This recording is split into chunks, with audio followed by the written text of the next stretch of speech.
I'm just fucking lit, man, I'm just fucking lit. Drink a bottle of this shit, man, bottle of this shit. I'm about to write a hit, man, I'm about to write a hit. No, I'm never gonna quit, man, never gonna quit. I just took another hit, man, took another hit. I'm about to lose my shit, man, about to lose my shit. Does she have a fucking wristband? Yeah, she needs that shit. Better get her out real quick, man, get her out real quick. Are you the present or the future? Are you a drinker or a boozer? Are you a giver or a user? Are you a winner or a loser? Yeah. And I said that I would never back down. And I said that I would never back down. And I said that I would never back down. I swore that I would never fucking back down.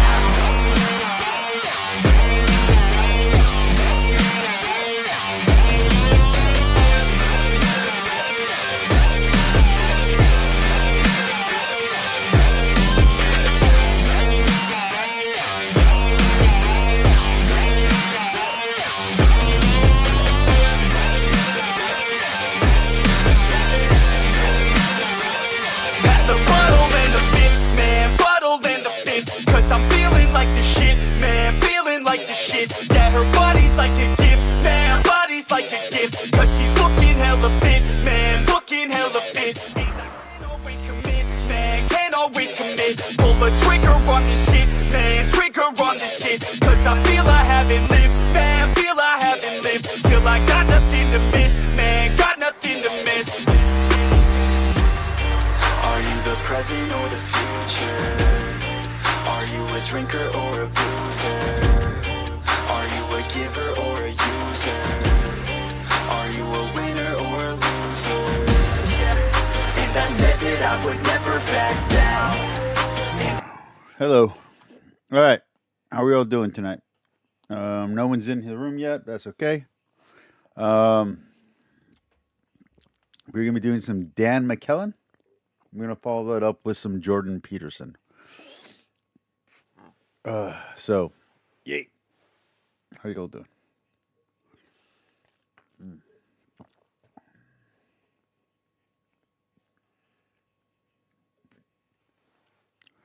All right, let's do this because I actually fell asleep a few hours ago. I got done with work. I ran to go run some errands. I was supposed to go out for a bike ride, and I passed the f out. I thought it was past midnight, to be honest with you, when I woke up right now. So I was gonna go watch Venom: The Last Dance. I might do that tomorrow night or later on this week. Doesn't matter. Let's have a little bit of fun. Let's rock and roll. All right, we're gonna do some Dan McKellen first, okay, guys? Oops, well, that's my wife.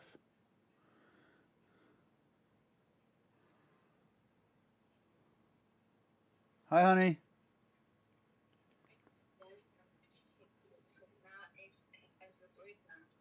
I just, oh, I put in my face. I was just about to start my show. How you doing? How was class?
It's my wife. What do you want?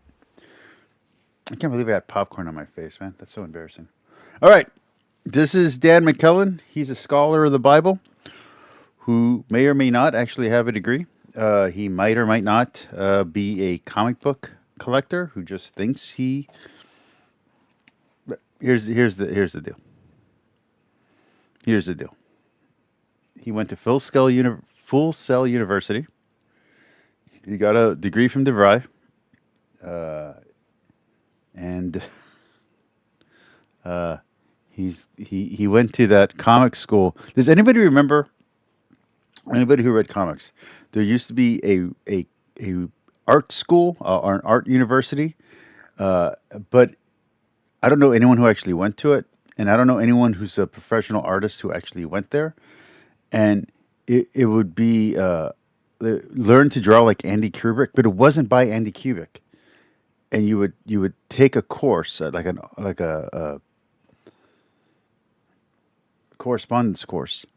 I want to know someone who actually took that course. I think that would be interesting to see if that was legit or not, and if it was accredited. Who knows? All right, let's do this. Eladano. We're gonna do this. Then we're gonna do a little bit of History Valley. I think it's History Valley, and then we're gonna end with Jordan Peterson. Okay. Everybody good? I might have to mute this for a second and go clear my. I'm gonna let this. Yeah, I'm gonna go. No one's in the room yet. I'm gonna go put on. I'm gonna go spray my nose and get some decongestion real quick. Oy.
I didn't mute anything, so you guys heard all of that. At least I didn't fart. Okay. So I mentioned Catholic converts last year in two different chats on under the comment section of Trent Horn and Joe Heschmeyer, and both of them said, "Who's that? Who's that person?" And I mentioned who she is, and they go, "We'll look into it." Today, there's a video pieces on TikTok of her talking to both Trent Horn and Joe Heschmeyer. So let me get this straight. I've been on here 11 fucking years. The music I started already had an F word, so there's no monetization possible, so who cares? And these jackasses never talk to me. These guys, the scholar guys talk to me, but the apologists never talk to me. But they talk to her. I introduced them to her. And yeah. Am I a little bitter? I'm a little bitter. I'm a little jealous. I want to talk to Trent Horn. I will talk to Trent Horn. I don't give a shit. I don't think he'll talk to me, but I'll talk to Trent Horn. Hell, I would talk to Joe Heschmeyer. Scholar of the Bible and religion. Let's take a look at a video.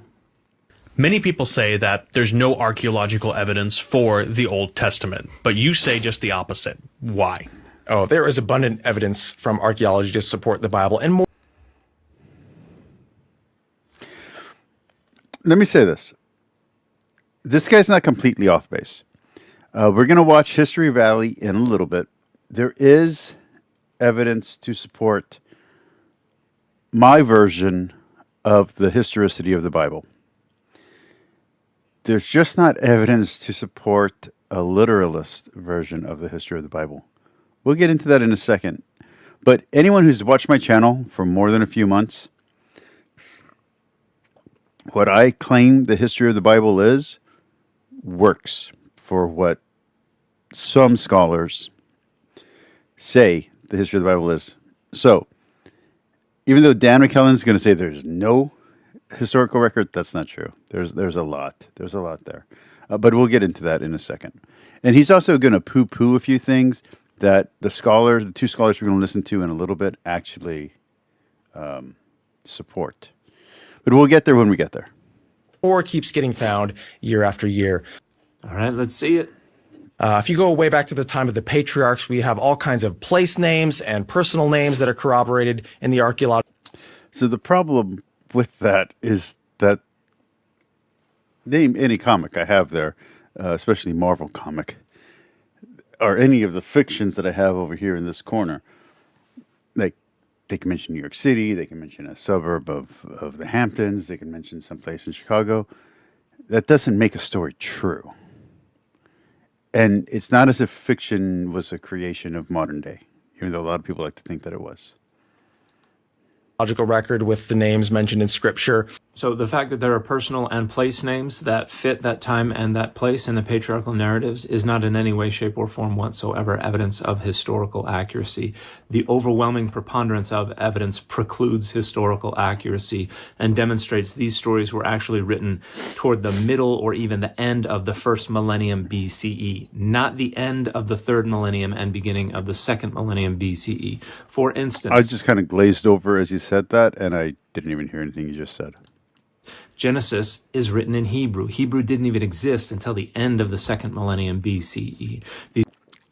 That's a fair point. These stories are written in narrative prose. Narrative prose was not used in alphabetic languages until the 9th century BCE at the earliest. We That's kind of a judgment call. also have reference 7 times in the book of Genesis to the Philistines, Because someone has to do it first anyway. to Abimelech as the king of the Philistines, to the Philistines stopping up wells in the days of Abraham, to people traveling to the land of the Philistines. But the Philistines didn't even arrive in this part of the world and become a people group until the 12th century BC.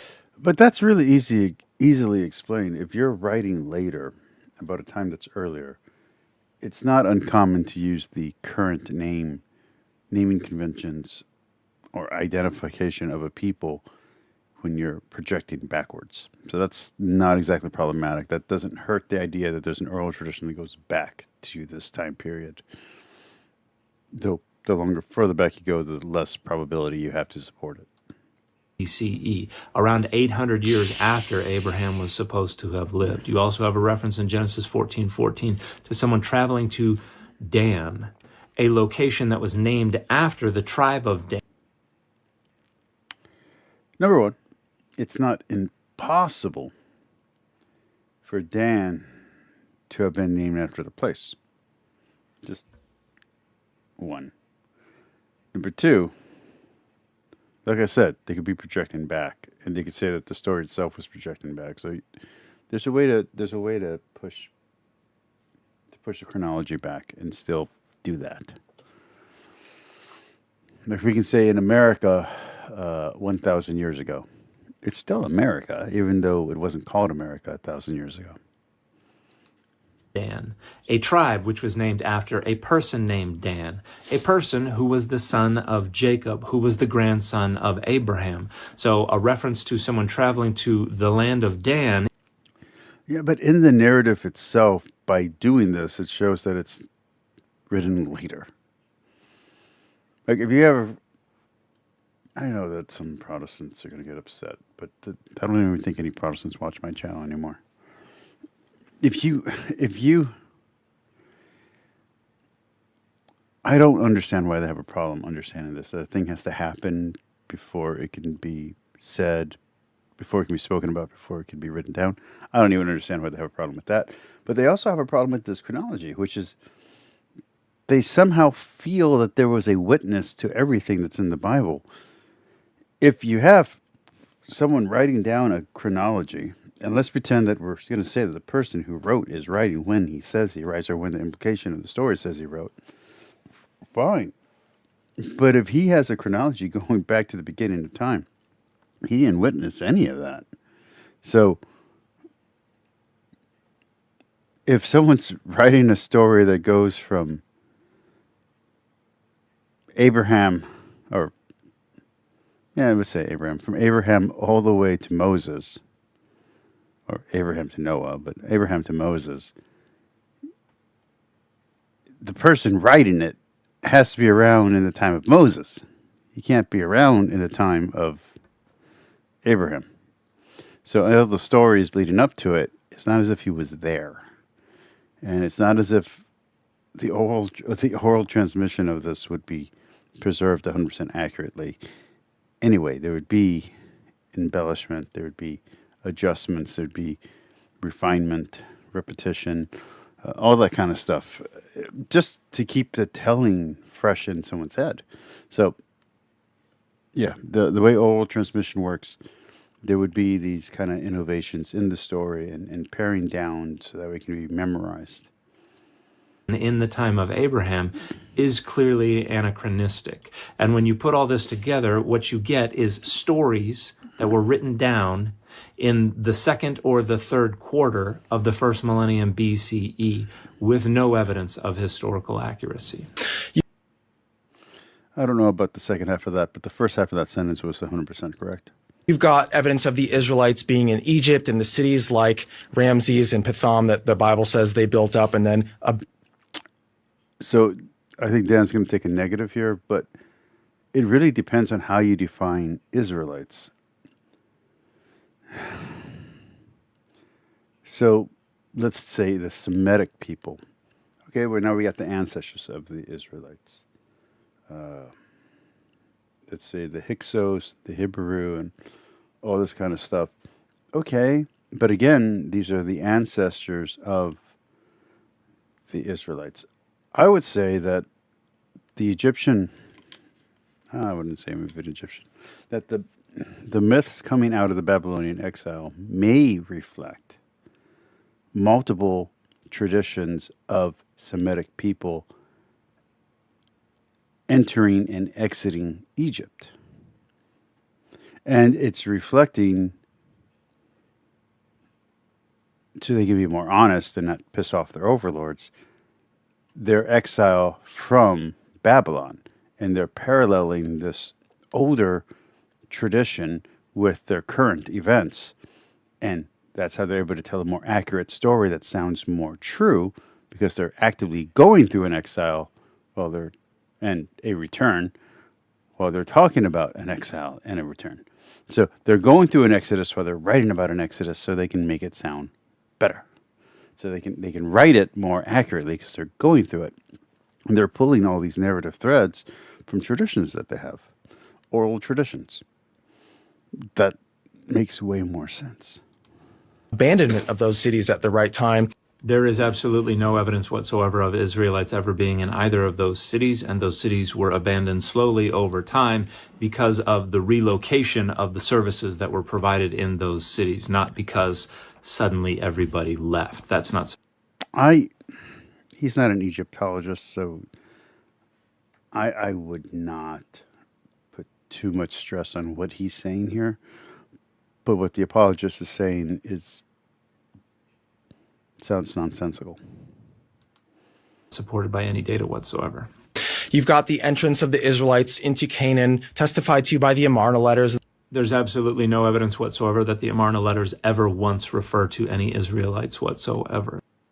I'd be interested to know what that apologist is saying the reference in those letters were to the Israelites. Maybe by mentioning the Canaanites or the Phoenicians? Or maybe mentioning trade routes? Or perhaps they mentioned to the Battle of Kadesh? I'm not really sure what the apologist means by a reference to the Canaanites. I mean to the Canaanites, a reference to the Israelites. This claim is based on the false etymological link between the term Habiru and the There we go. ethnic designation Hebrew, which comes many centuries after the Amarna letters. There's no etymological connection between the two. Habiru is just a broad, generic, non-ethnic designation for different nomadic people. But I think it is totally possible that if the Hebrews, here the Hebrews, meaning people who spoke this kind of language, are different nomadic tribes, are cousins of wandering, exiled cousins of the people that they conquered. So there's a division in Canaan between the two people, and when people begin to identify themselves as Hebrew or Israelite or Judaite or whatever, then it's possible. It's possible that the reference could broadly include who we consider the Hebrews, but that's really hard to prove. And you'd have to then discount how all the other people who would also fall under this title who are not Hebrew, how that works. Which is not impossible to do, but again, that's a lot of work, a lot of legwork for a comment that seems to be very off the cuff. People groups that occupied the periphery of civilization and every now and then would engage in raids or would otherwise harass sedentary people groups and cities. They have nothing to do with the Hebrews. The destruction Or they were the Hebrews. They are the pre-Israelites. I mean, they could be. I mean, heck, there's a reference to the Israelites or to the Hebrew or to the whatever in the Sea People list. So, I mean, it is possible. of cities like Hatzor, Jericho, and Ai. There are absolutely no data that connect the destruction of these three cities to Israelites. They were all I mean, there's the Bible, so that's one data point. If you're going to get mad at him for using shorthand that's nonsensical, you can't then use shorthand back in return in retaliation. The Bible is technically a data point.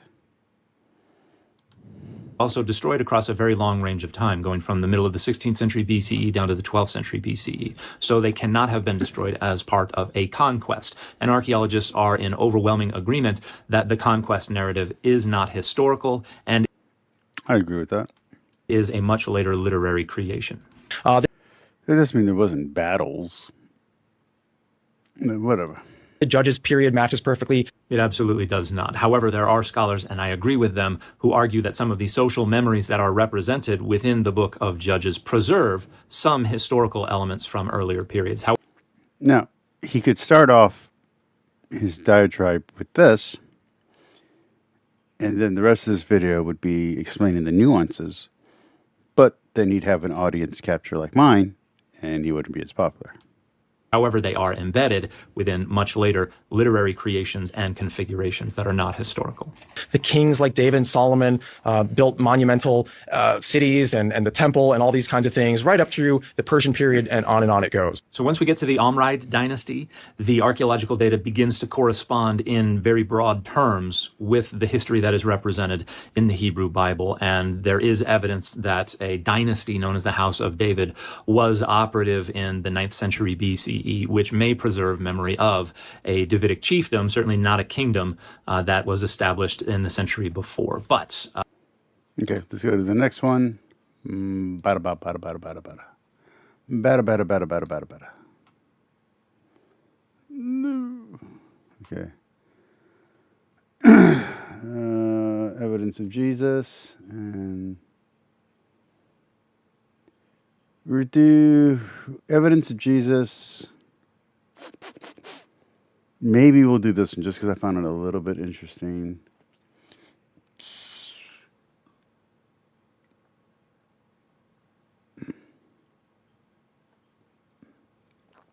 There was another one.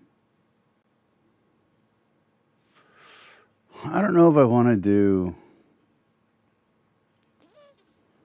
I don't know which one of these two I want to do. I'll pick one of these, and that'll be the last one on Dan.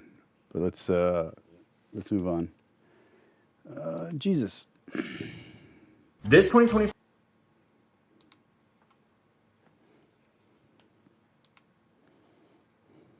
scholar of the Bible and religion, let's take a look at a video.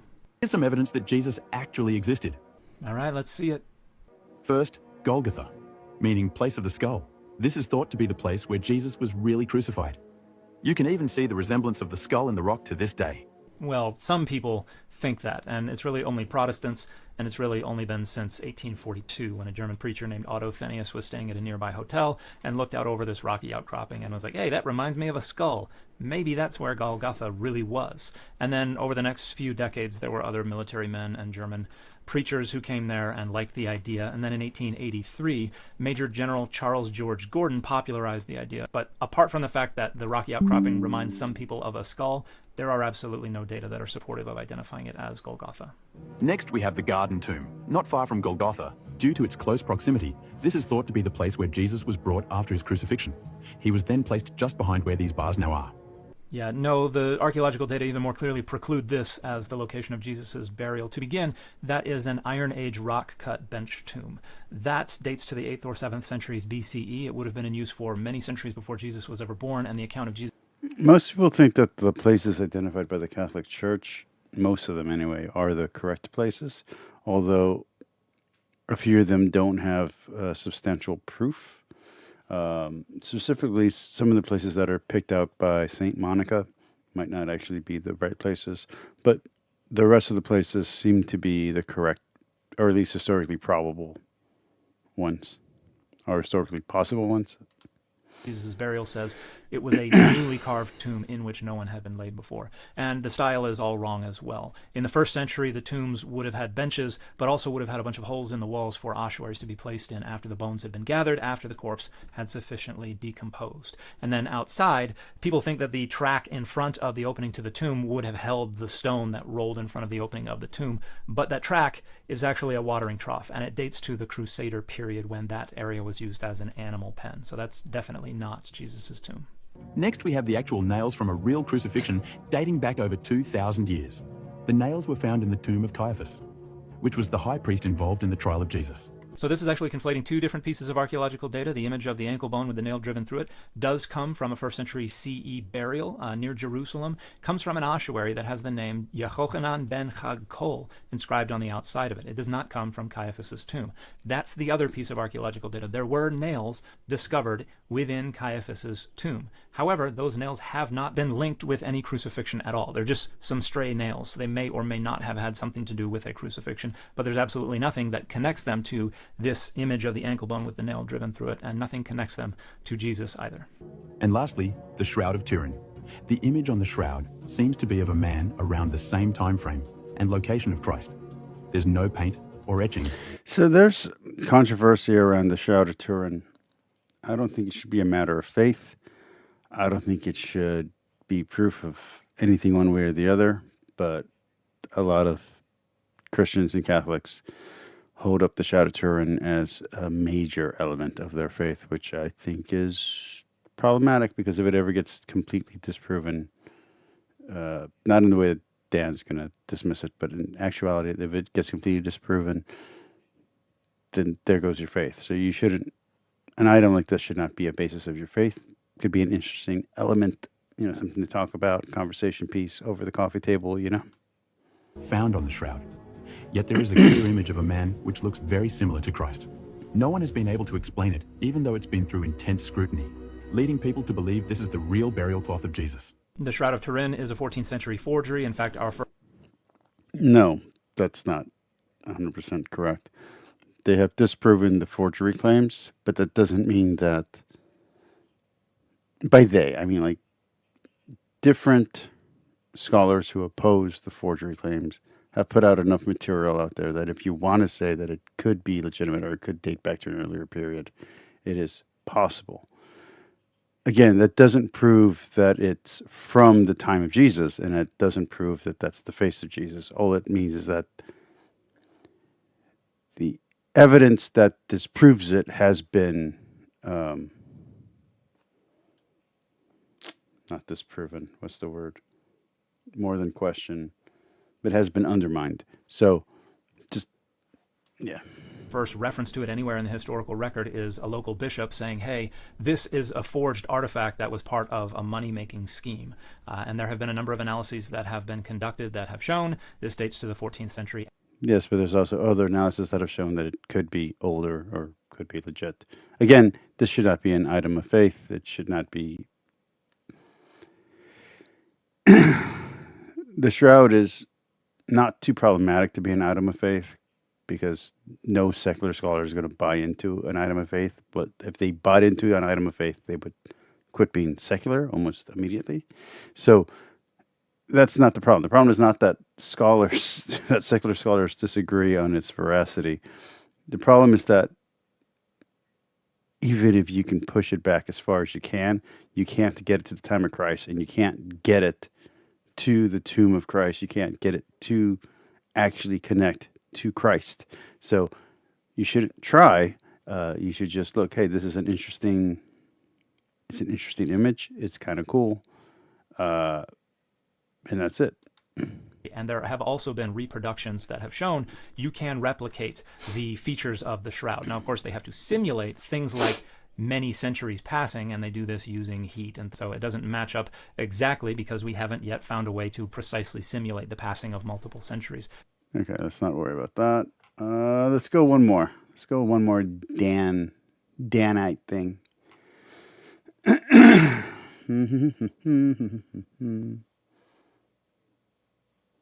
The Study Bible one is kind of interesting, but I'm not really feeling that right now. Let's go with this one. And then we'll go to History Valley. I took two things that I love: dancing.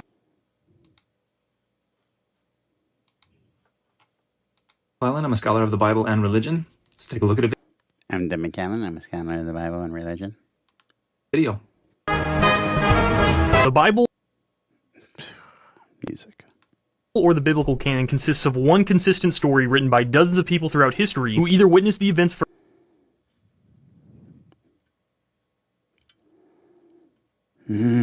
firsthand or had the events told to them directly. Now, some people like to say that the Bible has been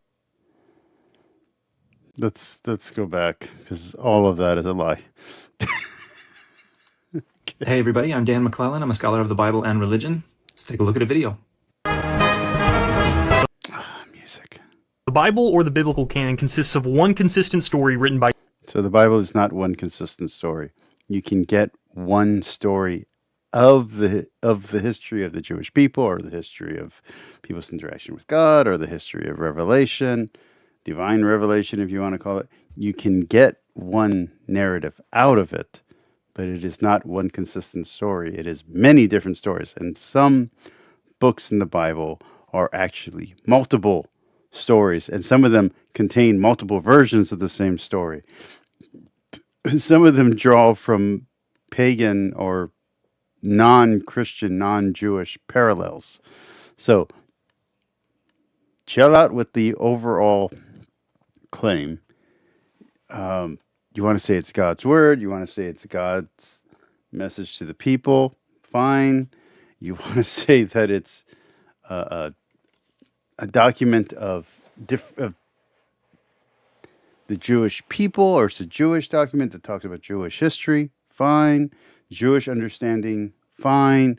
A collection of books that describe people's interaction with God. Fine. People, the way that I describe it, a collection of books that describe the history of people's understanding of God. That's what I call it. Better. But it's not one consistent story. It's not even compiled together in either the Hebrew tradition or in the Christian tradition. It's not even compiled together until way later. You also have missing books in the narrative itself. It says certain books are missing. And you have different levels of canonicity. So yeah, this is just a false claim. by dozens of people throughout history who either witnessed the Dozens of people throughout history? A lot more than that. And not all of them were eyewitnesses. They definitely were not eyewitnesses to Adam and Eve. They couldn't have been eyewitnesses to the destruction of Jericho. So yeah, you're Jonah in the well doesn't have an eyewitness unless you're saying Jonah himself wrote the story. Yeah. So no. This conflation, overstatement.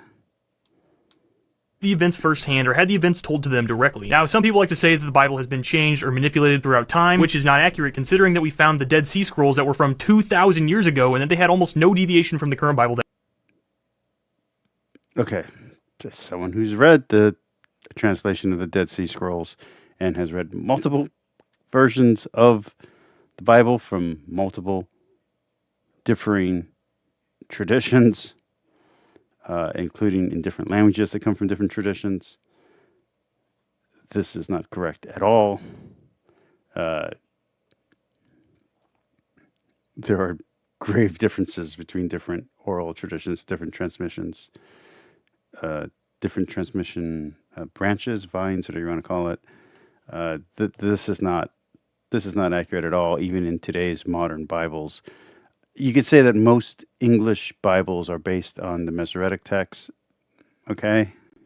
Or at least influenced and based on the King James Bible.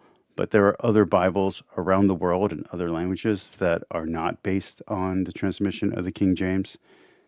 And more importantly, there are Bibles that predate the King James Bible that have different lines of transmission. So no, this is not accurate at all. This is as bad as when Muslims try to say that there's only one single Quran. This is not. Don't do this. That we know today. So none of this is accurate. The Bible is not a single consistent narrative. It is a collection of stories. I like to believe that the truth of the Bible, because I don't like using the word whatever. The word he's going to say it in a second. I don't like saying that. I like saying it's inspired. And part of the inspiration is the guidance. We'll get into this when we get into the Jordan Peterson video, because Jordan Peterson and Richard Dawkins, surprisingly, both give the definition of inspiration that I use. And I've never heard anyone give that definition other than myself. I'm the only one I'm the only one I know outside of some books. Like I've read it in commentaries, but outside of some books, outside of some church fathers, I've never heard anyone current, apologist, scholar, whatever.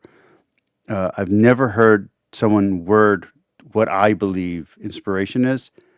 Richard Dawkins and Jordan Peterson both do that in the video we're going to watch later today. So I believe that the inspiration can be seen in the conflicting accounts and the conflicting, the stuff that seems anachronistic, the stuff that in these paradoxes, that's where the inspiration, that's where the univocalvary, still can't say it. That's where the inspiration comes from. Okay? Because without that conflict, you don't have truth coming out. You need the paradoxes. Gathered over around 1,000 years. And while there is a rough overarching macro narrative, there are many parts of the story. I mean, I don't know too many people that will say there's any part of the Bible that's older than 700 years BC. But even if you want to push it back and say that there is,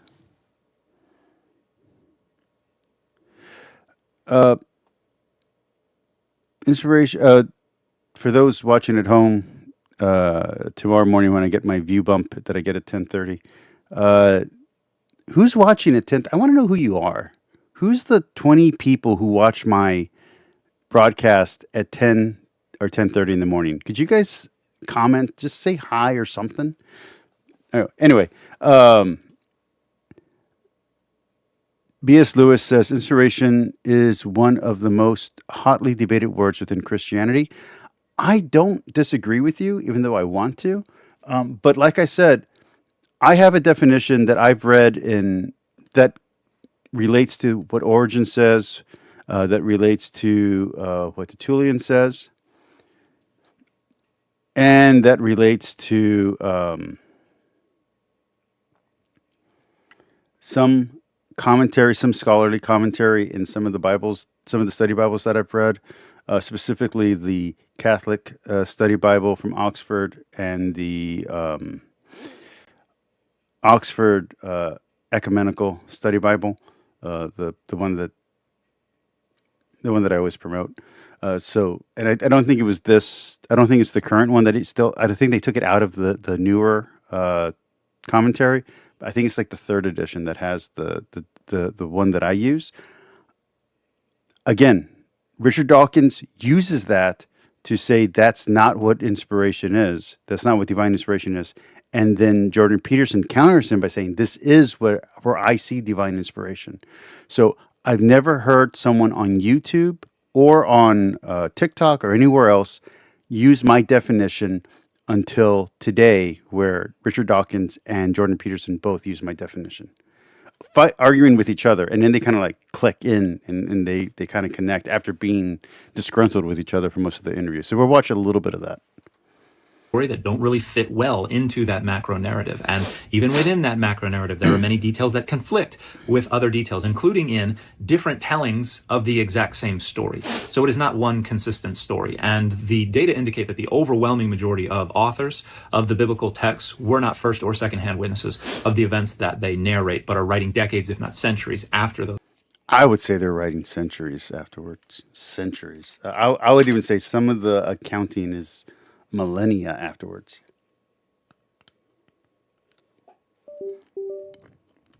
Those events. And there are a number of considerations that point in that direction. For instance, we don't have historical narrative prose within alphabetic scripts, and Hebrew is an alphabetic script, until the end of the 9th century BCE. I think that's his strongest point, but again, someone has to do it first, so I don't think that's...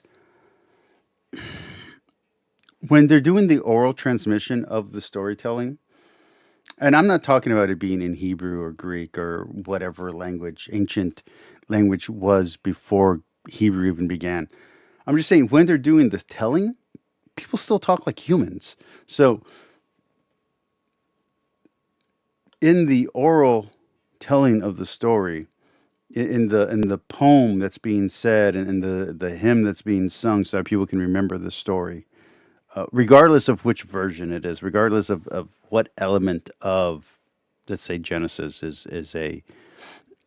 So which version of the story of the brothers who, have their other brother kidnapped and sent to Egypt, whether it's the Egyptian telling or the Hebrew telling, I think all of these transmissions, I can't call it anything other than that, I think all of them do have to be spoken. Like you do have to say the story in a way that's comprehensive, or that can be comprehended by the person that's listening.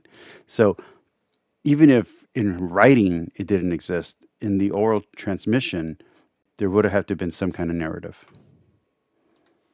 So any narrative that dates to prior to that time period was not written down until after that time period. And that is... Which is fine. That's an okay statement. That shouldn't be shocking. The entirety of the Pentateuch, except for the poetic portions, and then much of the historical books. And there are a number of things that the authors do within those texts to confirm that. For instance, they talk about people groups that didn't exist in the areas until much later, and we know that. And these should be indicators. This is my problem with Protestantism. This is not my problem with people who are poor at reading. This is not about poor reading skills. You can't push the narrative beyond the point that it says it's writing. So if it says it's writing about something in the future from when the event happened, you can then not say, but it's a direct eyewitness of the account. That doesn't make sense. I don't understand why Protestants do this. It makes all Christians sound crazy. We don't need to do that. And the fact that now Catholic apologists are now copying the Protestants when 10 years ago they didn't do this is pissing me off. And I realize it's because they've opened the floodgates to Catholic apologists now. Like they're trying to get more and more literalist, traditionalist-friendly, Protestant-friendly Catholics. I get it. You want Catholic converts. You don't want me to be famous. I get it. But I'm talking truth and fact. And I'm basing it off of these guys' books. I read their books. I am the Catholic. I am the Christian who reads their books. I am the man who knocks. that archaeologically, or the authors. Hold on, I didn't do that dramatically enough. Let me do that again. B.S. Lewis, get your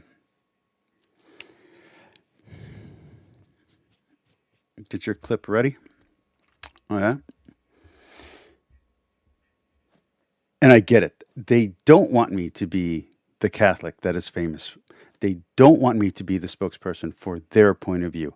I get it. They want Catholic converts. They want Lizzie answers. They want someone friendly and unoffensive. They want the religious hippie.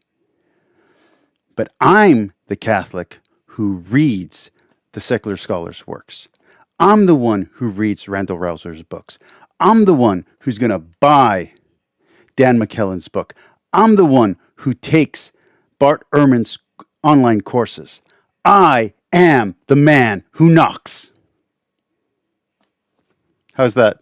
Was that a good take, BS? I hope you liked that one.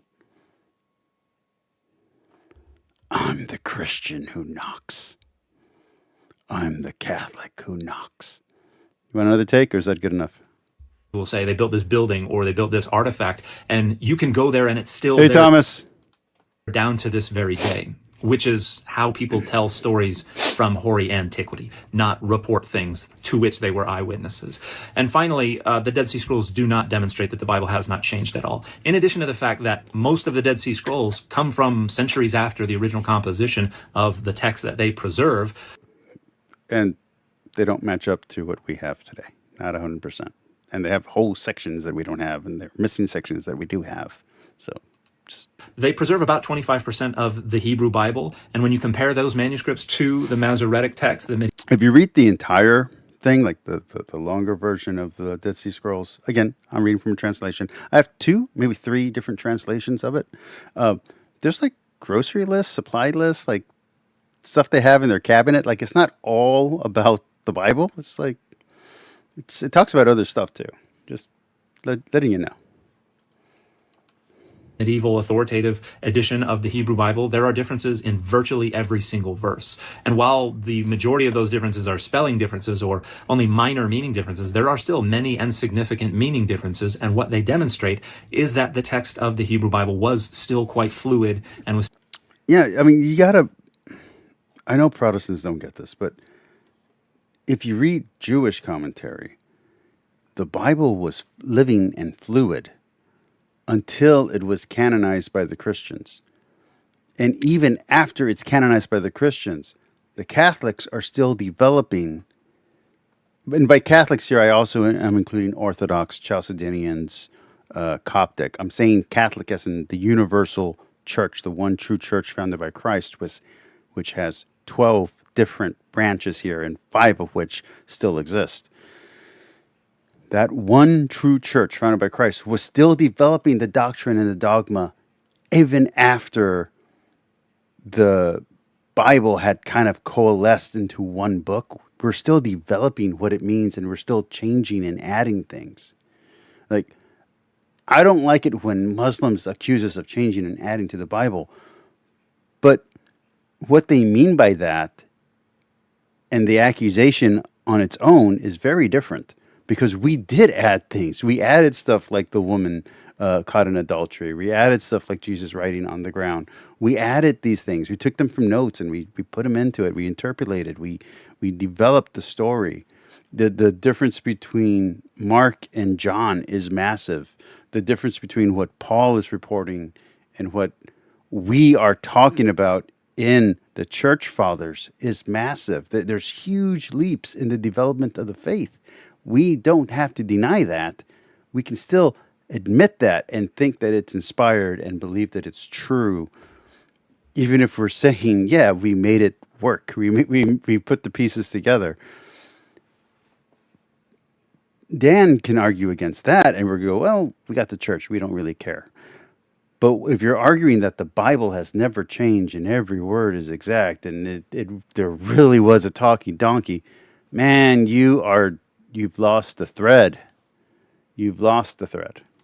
still going through change and development. And we know this because when we have passages that are preserved in multiple different manuscripts in the Dead Sea Scrolls, there are differences between those passages. When we look at, for instance, the book of Jeremiah, the ancient Greek translation of Jeremiah, the Septuagint, is 1/6 shorter than it is in the Masoretic text. And we have manuscripts of Jeremiah from Qumran that line up with the Septuagint reading over and against the reading that we find in the Masoretic text, indicating that between the 1st century BCE and the medieval period, the book of Jeremiah grew significantly. So there are a number of different ways that we know that the Dead Sea Scrolls do not demonstrate the Bible has not changed at all. It changed significantly. And again, the Dead Sea Scrolls frequently come from centuries after the original And it's not just about changes in spelling or spelling errors. It's changes in language, the way the language works, the way transmission changes, the way different oral traditions are remembered, the preference for one version of a text over another text, the refinement process is also huge. So it's not just simply, like I said, when we get into the Jordan Peterson and Richard Dawkins definition of inspiration, that we'll get there. All right, let's move on to History Valley, because that's what's coming up next. And then we'll do Alex O'Connor and Jordan B. Peterson and Richard F. Dawkins, Richard G.H. Dawkins, Richard B.S. Dawkins,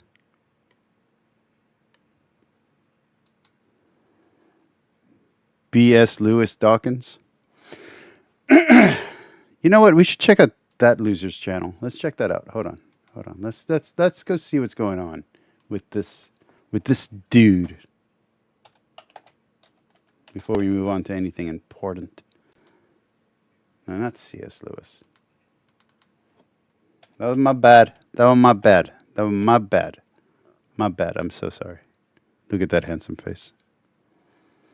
What's he got? What's the latest video that he has? Oh, a month ago, and I've already watched part of it. Something I haven't seen. Debunked?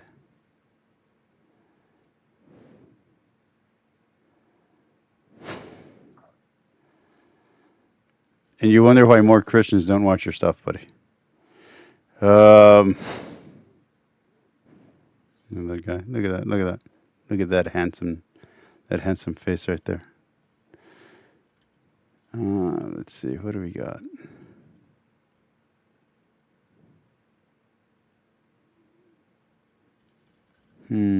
She was involved in some controversy recently. I don't know why. Let's see. 3 years ago.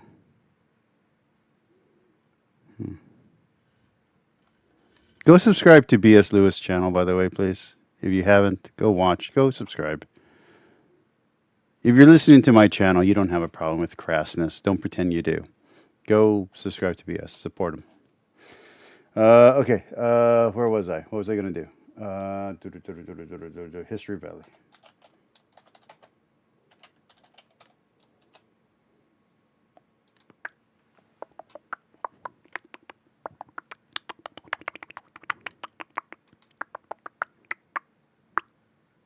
Everybody understand? Everybody got the message? Everybody heard that? Okay, good. Conflict? I'm talking to the chipmunks and to the squirrels.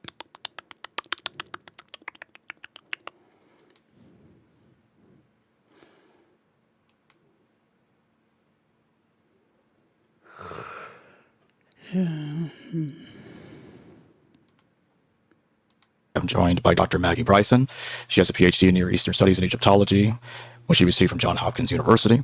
And today we'll be discussing the Exodus. Is it based on any sort of historical fact? We're not going to go too far into this one. We're just going to cover the stuff that's relevant to what we just saw from Dan and what's going to be relevant to our video that we're going to watch from Jordan Peterson. Or is it entirely a myth, top to bottom? So thank you for joining me today, Maggie Bryson. You're welcome. Thanks for having me, Jacob. Thank you for joining me. Is there any evidence at This guy always looks like he's in pain. I'm not saying that to insult him. He always looks like he's in pain. I used to be a personal trainer, dude. Give me a call. Give me a call. Let me help you out. I need the money. You need the exercise. Let me help you out. We'll do $20 an hour. I don't care. We'll do it over chat. I don't care. You always I don't know if it's your expression. I don't know. But yeah, you always look like you're in pain, man. Dude, Reason and Theology, Michael Lofton, he has lost a junk ton of weight. He looks amazing as his acceptability in the rest of the apologetic world keeps on declining. Regardless of that, seriously, at some point he's going to be in the same boat that I'm in. I still love him, but he has got it in amazing shape. So whatever he did, you can do, I can do. Yeah. All for a historical exodus. Straight to the point. I like that. The problem I have, so I don't think it's a bad question. I think it's a good question. But the problem that I have with framing it that way is that you have to set up what you mean by an exodus. If you are talking about a biblical literalist exodus, if you were, just in the pure plain sense of the text, then the answer is no. Fair enough. The idea that hundreds of thousands, millions of people. I would more argue is there evidence to support a literalist historical exodus as accounted for in the Bible? And I would say no. There's not any evidence to support a literal, plain and simple reading. The story doesn't end there, so hold on. Could have left Egypt in one event, basically in a single night, and then spent the next 40 years traveling together as an organized group, eventually invading Canaan, again, all at one sort of single historical moment, is not. But again, my argument and the argument that we're going to see in a little bit is that there are different historical threads that coalesce into the version that we have in the Bible, because the Bible is trying to super condense all these different narratives. So it feels like you're getting a lot out of the text because you're getting a lot of different traditions all compressed into one, a lot of different messages, super compressed, hyper compressed into one telling, which is amazing. But again, you can have the Hebrew, you can have the Hyksos, you can have the conquest of the Canaanites, you can have the fall of Jericho, you can have the exile from Egypt, you can have the exile from Babylon, you can have the Battle of Kadesh, where we know that the Israelites, or whatever you want to call them for that time period, were there. You can have all these different touchstones of real history, super hyper condensed in the Exodus narrative, because this is the environment that is inspiring the writers. And that's fine. There's nothing wrong with that. There's nothing wrong with saying, yeah, if Adam and Eve existed, let's go as far back as we can go, they weren't called Adam and Eve. There was no Hebrew language when they would have existed. If Noah and Moses existed, they weren't called Noah and Moses. Maybe there's some argument that Moses might have been named Moses, but let's not go that far yet.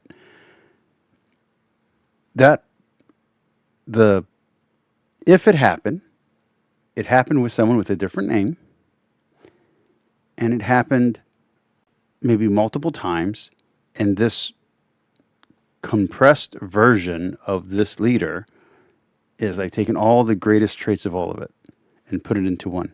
This is how King Arthur works. King Arthur is a compression of different possible kings, different possible figures, and then it gets hyper-realized.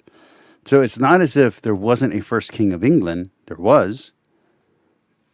It just wasn't King Arthur. His name wasn't King Arthur. There wasn't a magic sword. Yes, there is an Exodus, but there's multiple Exodus. Yes, there is a people called Israel, but their ancestors have multiple branches of history. Some maybe from Ur, some maybe from Egypt, some maybe from Hethia, some maybe from Arabia, some maybe from Phoenicia. So some from Canaan.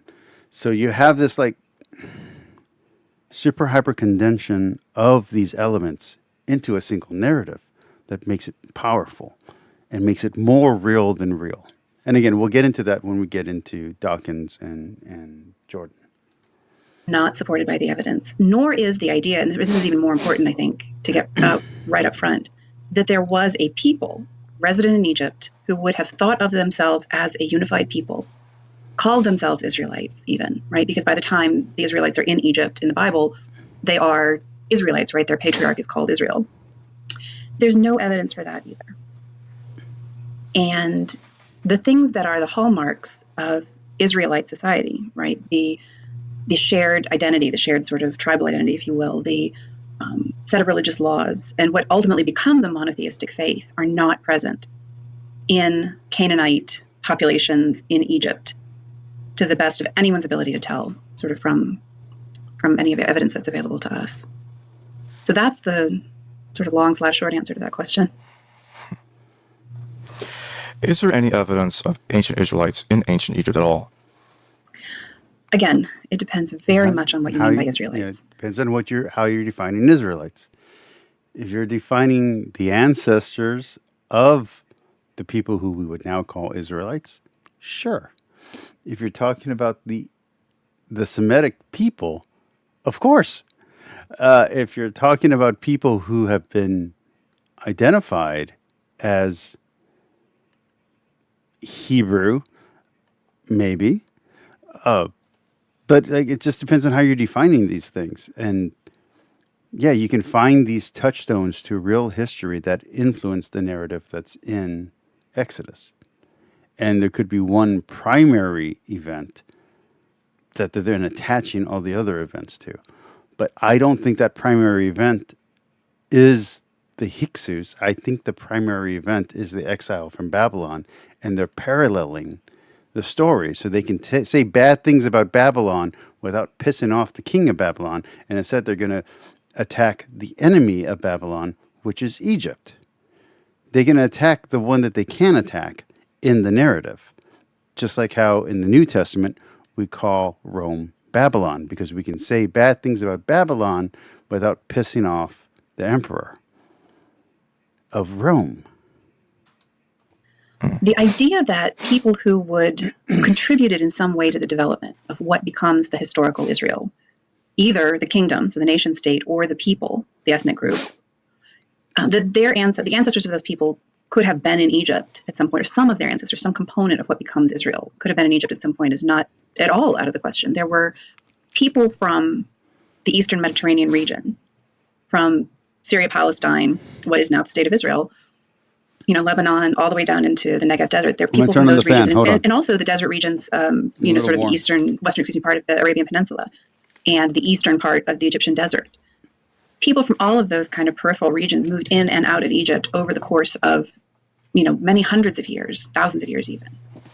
So there are people from the Near East going to Egypt, and those people were, in some instances, enslaved in Egypt. In other instances, they served very high positions in the Egyptian government. There was a vizier in the reign of Amenhotep III, whose name seems to have been Abdi El, right, the servant of the god El. He seems to.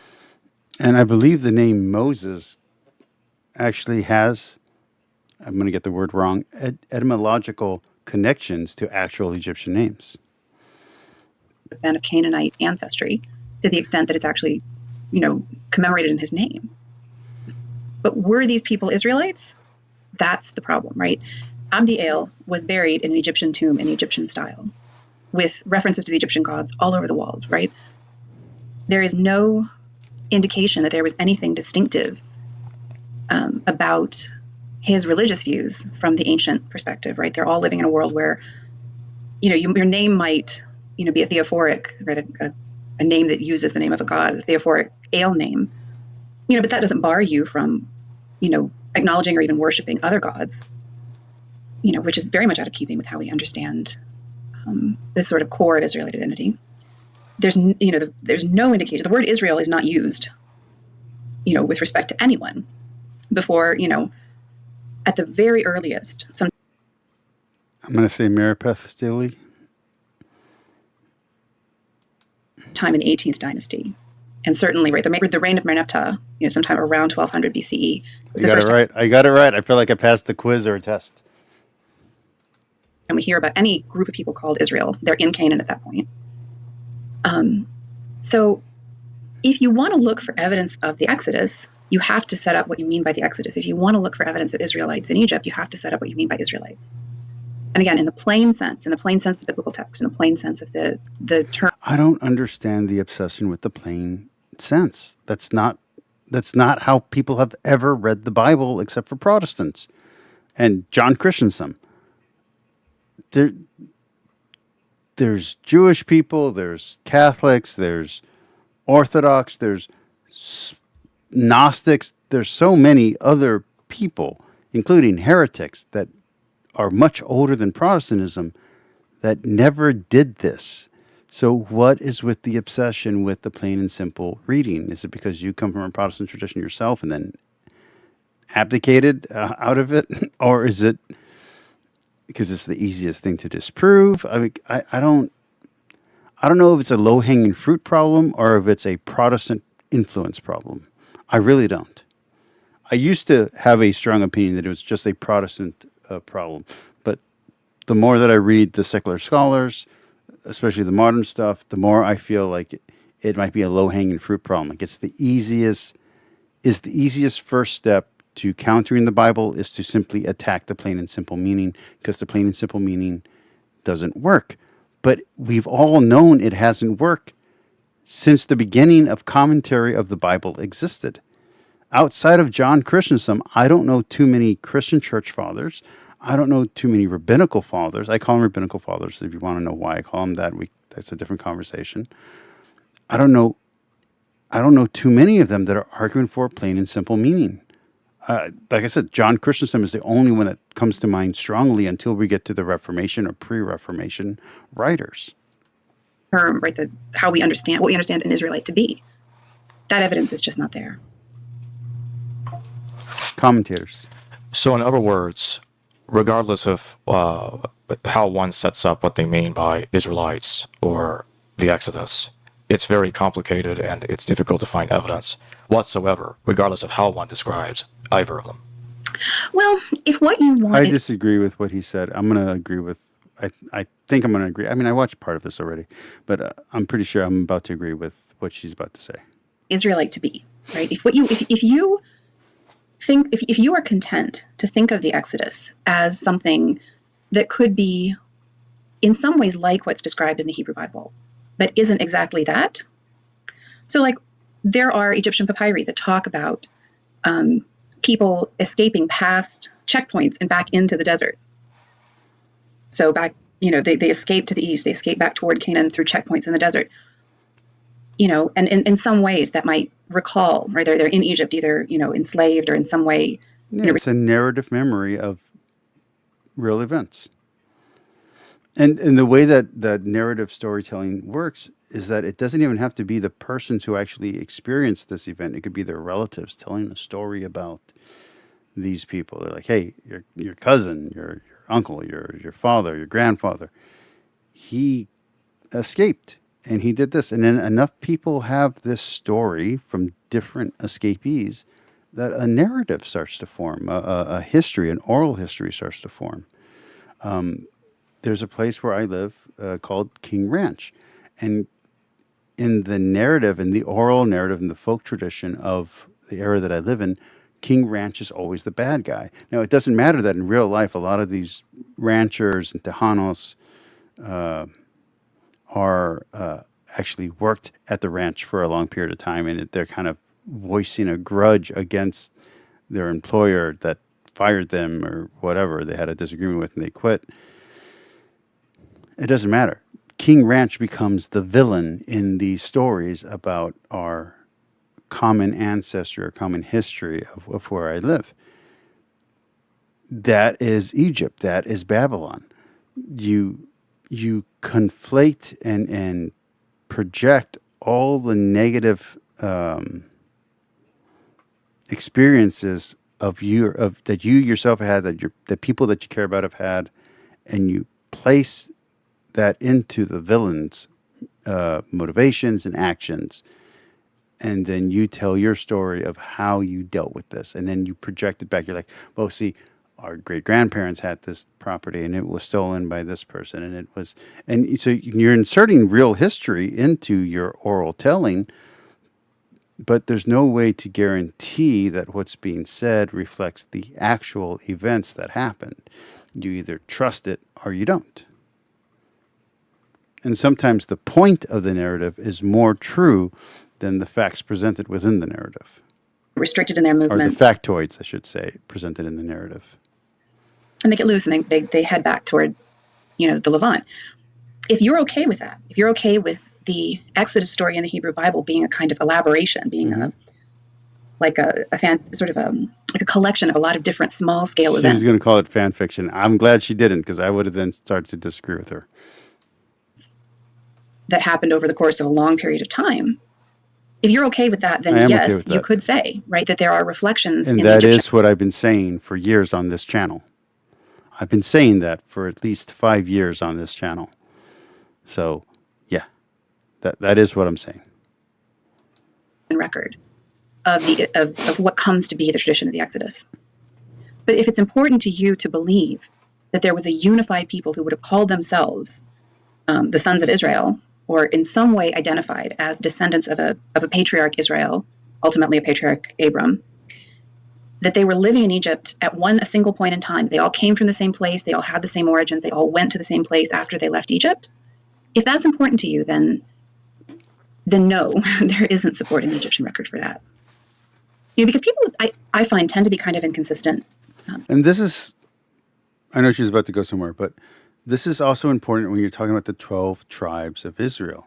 So you're talking about different communities and different people groups that you're trying to appease with your telling of the story. So you have to incorporate their history. Okay, so these people call themselves Dan. These people call themselves Levi. How are we going to include them into the narrative? How are we going to tell them that, yes, we're going to honor what they say about themselves, but we're also going to superimpose this authoritative hierarchical structure where they have to be submissive to the Israeli kingdom, to the authority. So you have this whole thing going on there, and then you have like, okay, so we're going to include their myth of their own people, but we're also going to put our stamp of approval on there, and this is going to be Jewish orthodoxy. This is going to be the story going forward. Yeah, we'll include your narrative. That's fine. But understand it's going to be it's going to be subservient to the super narrative that we're going to push forward as the official story of our history. George Washington must now cut down the cherry tree, whether there was even cherry trees at the time for him to cut down. Even the same person, right, can be very inconsistent in what constitutes evidence for the Exodus for them. Abraham Lincoln could not have told a lie. Because how they're thinking about the Exodus isn't necessarily really focused. I agree, Thomas. Although I wasn't thinking that at all. That's a very interesting addition to the chat. Thank you for that.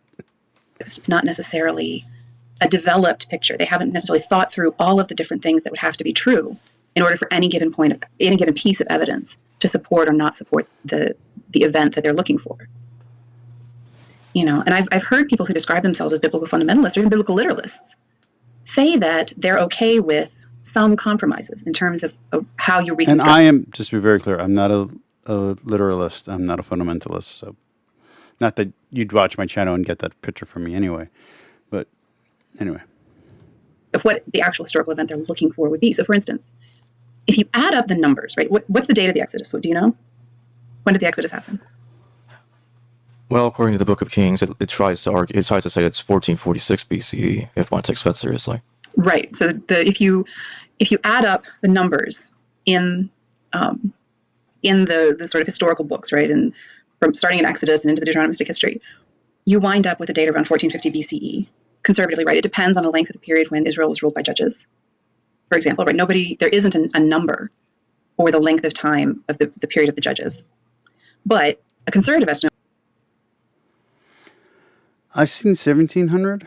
1450 is fairly much the date that I've used. I've also used the date 1250. I can't tell you why. I don't remember why I was using that number. But if you go back in my older content, I'm using that number. So yeah, I believe my reasoning went like this. I was trying to equate when the writing of Exodus was available to when the writing of the Iliad and the Odyssey was available. And I put it within 100 years of each other.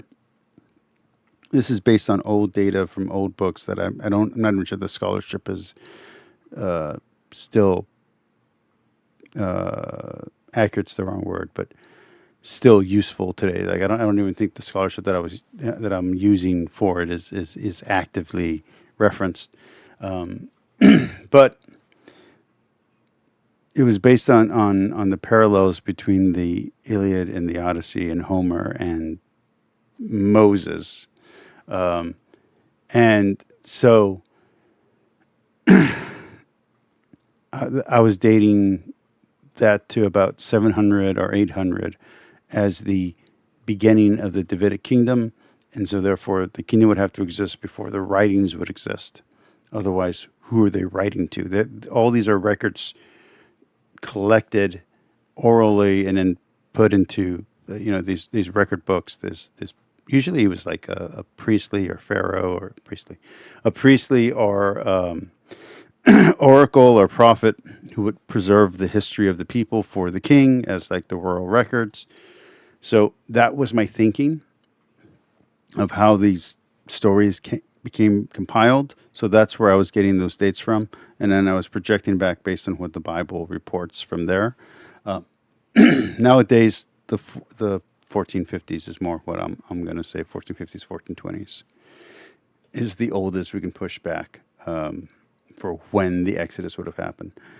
That's now based more on like who was Pharaoh and what cities existed and what narratives existed to be referenced for the Jewish retelling and recontextualization.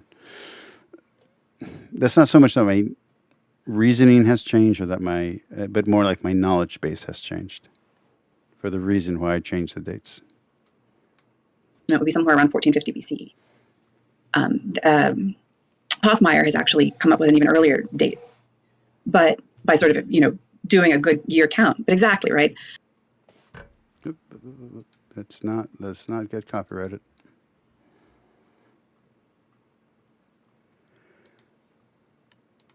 That number, that is one thing. That's one point of information. And so you have to start somewhere. And so if you say, okay, 1450 BCE, the only evidence you can look at is going to be evidence that's relevant to that date. People are comfortable, it seems, with saying, well, that date is not actually meant to be read literally. And I agree. I think the date is a compromised conflation of different dating. I don't think we're referencing a single event, and I think that the biggest influence on the event is the exile from Babylon. Now, if we can prove, which I don't know how we would, that the Exodus story was written pre-exile from Babylon, or even pre-captivity from Babylon, because you don't even have to be experiencing the Exodus to be hopeful for an Exodus from Babylon. So, pre-conquest of Judea, I mean, if you can push the Exodus back to being written pre-conquest, then you got my attention on arguing for a literal version of the Exodus as it's presented to us today. I haven't seen any evidence for that. I haven't seen any arguments for that outside of the Bible commentary that comes from the Calvinist and from the Baptist. I haven't seen it. And I've also seen argument for it in what I now review poorly as the Scott Hahn Bible. His argument for its literalism doesn't work for me because he's coming from an apologetical standpoint. So he's trying to prove the Bible true instead of trying to explain what the Bible says. right? The Exodus is true. It's real history. It's important, right? I'm a scriptural literalist. I'm really invested in this, but it's okay for the Exodus to actually have happened in the 13th century BCE, right? Because of things like the fact that the Israelites are supposed to have built the city of Ramses, which couldn't have existed before the 13th century BCE, because that's the first time that there is a king of Egypt named Ramses. So where you're comfortable moving those sliders, right? If you are a somebody who is very invested in the Bible. I really hope she plays video games, because that was a good video game reference. A fundamentalist. I've heard, the reason I use the word fundamentalist here is that I've heard people describe themselves as fundamentalists and then say the Bible could place the Exodus in the 13th century BCE. Okay, well, if we make that shift, then what does that force us to look for one thing? And then what also does that allow us to be flexible about in terms of how we reconstruct the Exodus? Okay, well, there's no evidence for 2 million people leaving Egypt en masse in the 13th century BCE. Maybe it wasn't 2 million. Maybe it was 200,000. Maybe it was 20,000. Maybe it was 200. Maybe it was 20. I'm not going to go past the 130 mark on this video. If we get to 130 and we're still watching this one, I'm going to automatically switch over to the Jordan Peterson one. How far are you willing to move that slider in order to get an Exodus that matches some body of evidence from Egypt in the New Kingdom period? Does that sort of answer the question? Yeah, I think it does. What do you make of the claim that some make that the Hyksos expulsion was the basis for the Exodus myth? I've made this claim before, so I'm interested to see what she says. That doesn't mean she's going to agree with me, but I agree with her so far. So I'm 100% with her so far, or at least 99, 98% with her so far. If you look at the Exodus myth. Wow, I can't believe we have time travel technology that works so well that we can send a camera back there to get an actual photo of it. That's cool. It's been proven. Something that does reflect historical truth in some way. The idea that the Hyksos myth should be a part of that, or the Hyksos episode, right? The Hyksos domination of Egypt should be part of that, I think is highly plausible, frankly. Okay, so me and her are still on the same page. Because when you look at all of the different ways, like if the Hebrew Bible, the Exodus is not the only place, it's not the only point of contact between Egypt and Canaan in the Hebrew Bible, between Egypt and the Israelites. It goes back to not just the patriarchs, right? The Egyptians are put in their place in the Table of Nations in Genesis 10, right, as descendants of Ham, the son of Noah. They're part of the world picture. And, Abram and Sarah go to Egypt, and then much later, in the period of the monarchy, the Israelites, in a historical period for which we do have very solid evidence, are tangling with the Egyptians.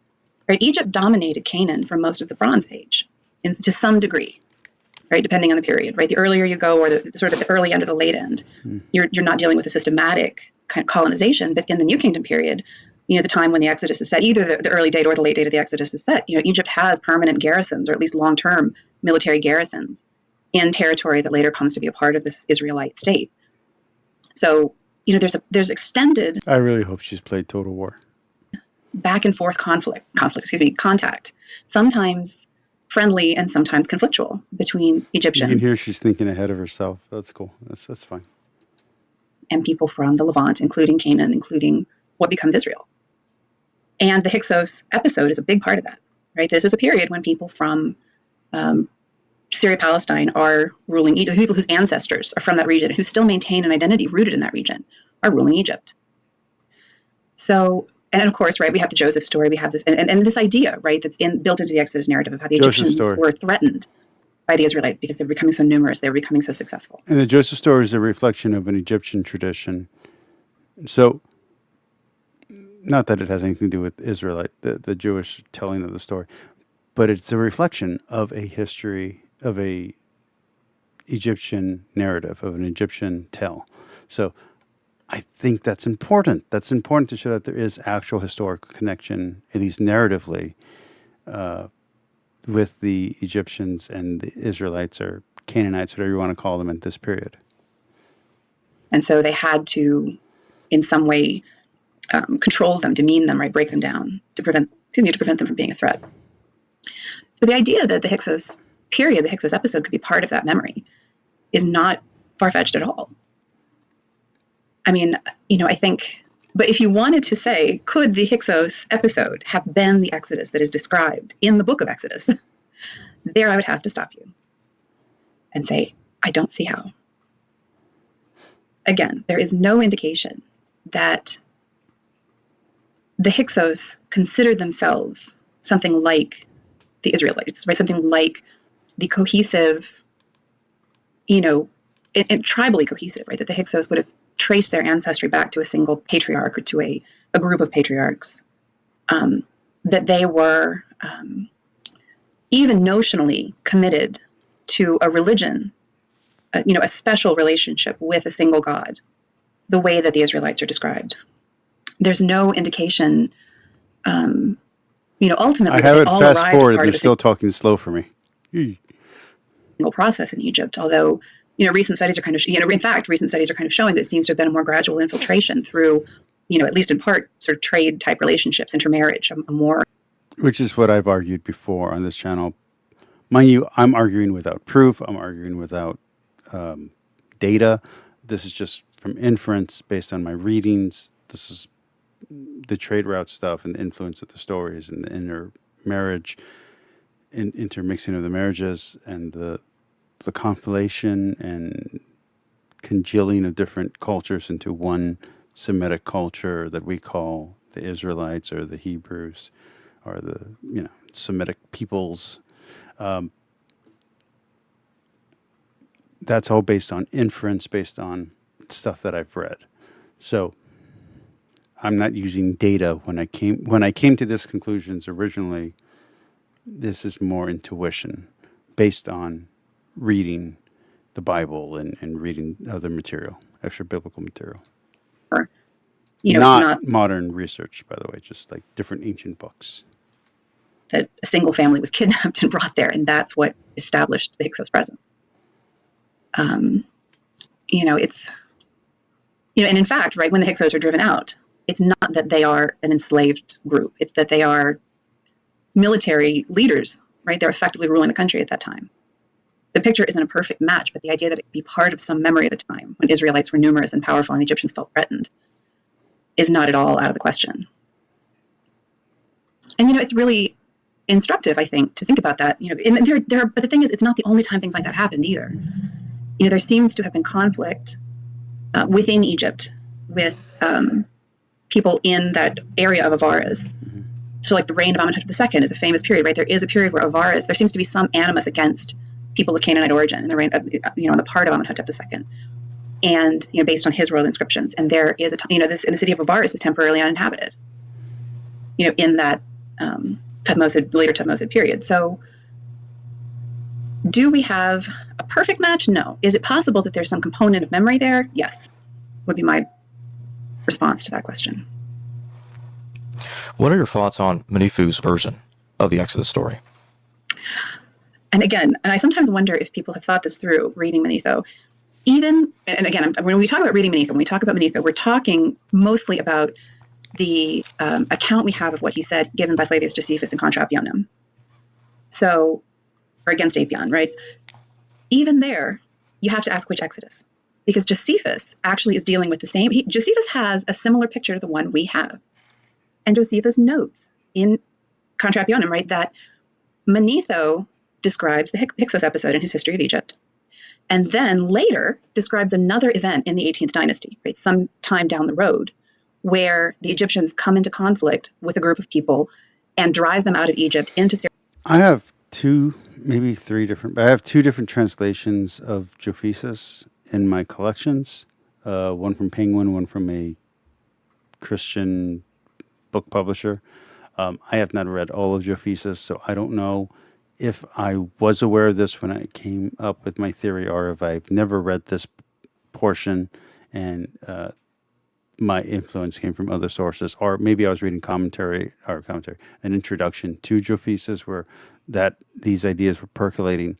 I don't know. It's been way too long since I've tried to get into Josephus, and like I said, I've never finished his writings, so I've only skimmed through the books that I have of his. Usually for a reference for something, for like a debate or for a video, back when I used to do long form videos on this channel. Syria, Palestine, into Canaan. And Josephus is saying Long form topic videos, I should say.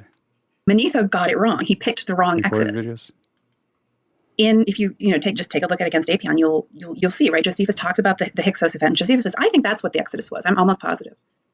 His explanation is that Moses lived in the time of the Hyksos, that he gloriously led his people out of Egypt, in that historical context. And in a way, right, when you think about it, it's more flattering to the Jewish people of Josephus's time. Okay, let's switch over to Jordan Peterson, okay? Let's go ahead and finish this video off tonight. Jordan Peterson.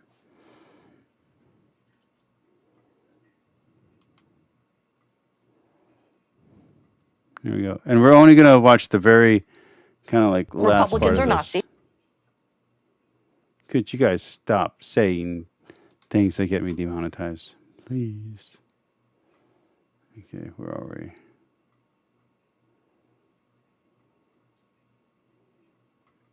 I think it's over here. Says Jordan, and that's fine. It just, we have a different kind of mind, I think. Well, I had a comment about that too, because I actually think that's true. So there's a psychological trait, openness, and openness fractionates into two types. One type of mind is associated with deep interest in ideas. People like that tend to prefer nonfiction. A variant of that is openness proper, and it's associated with a much deeper orientation towards the fictional and metaphorical. I do think we have different kinds of minds, but if we accept the presumption that there is a unity of knowledge, and I don't know if that's a presumption that you entertain or presume or share, because we could discuss the alternative. A unity of knowledge, a form of truth.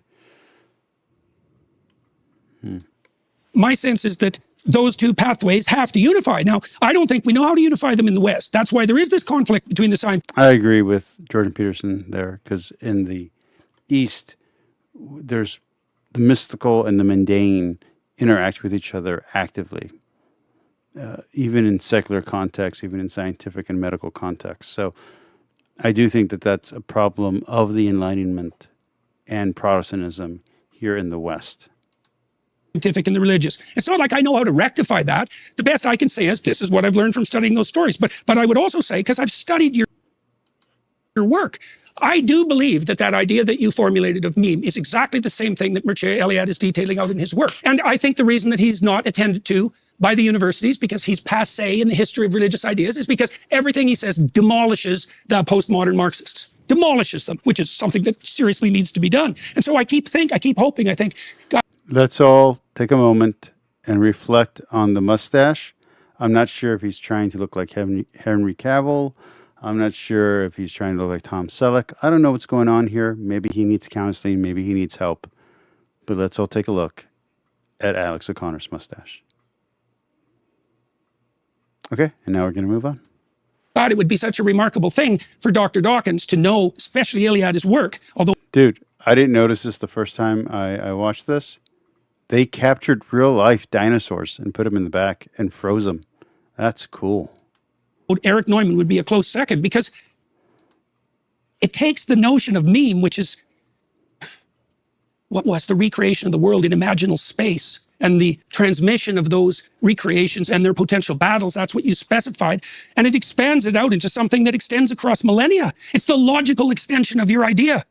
And it's not like people know this, because there aren't people who know both literatures. So this idea of lion as gene, dragon as meme, I think in so many words that... Look at him struggle to make sense out of all of that. It sounds like that's sort of a summary of what you're getting. By the way, right here, they're playing nice and they're kind of interested in what each other are saying, Dawkins and Jordan. I mean, for the majority of this video, I'm going to say maybe up to here, when Jordan goes on this really long diatribe about the bronze serpent and the symbolism as it relates to Christ. For most of this, Richard looks bored, uncomfortable, and frustrated. Like he's like, just answer the freaking question. Just answer directly. Did the virgin birth happen? Was she a virgin when she gave birth? And Jordan Peterson will not answer. It's so frustratingly crazy. So I believe in the virgin birth, by the way. I'm a Catholic, so yeah. And I don't have any problem admitting that. Richard, that you might agree with the idea that the dragon is an effective mimetic Remember, abstract. Catholics are both and, not either or. So we believe that it's both literally true and metaphorically true. That's just kind of a basic rule of thumb when it comes to Catholics.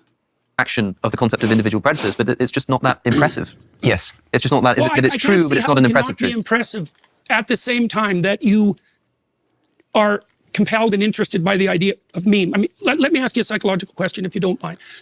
You're obviously welcome not to answer it, but there's a reason that the idea Yeah, because you just refused to answer like 2 or 3 of his questions.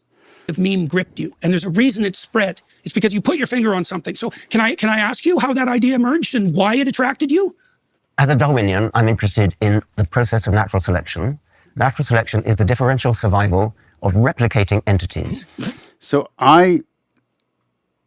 he's about to get into this, but I view inspiration as the Holy Spirit, God, guiding, if you will, being. So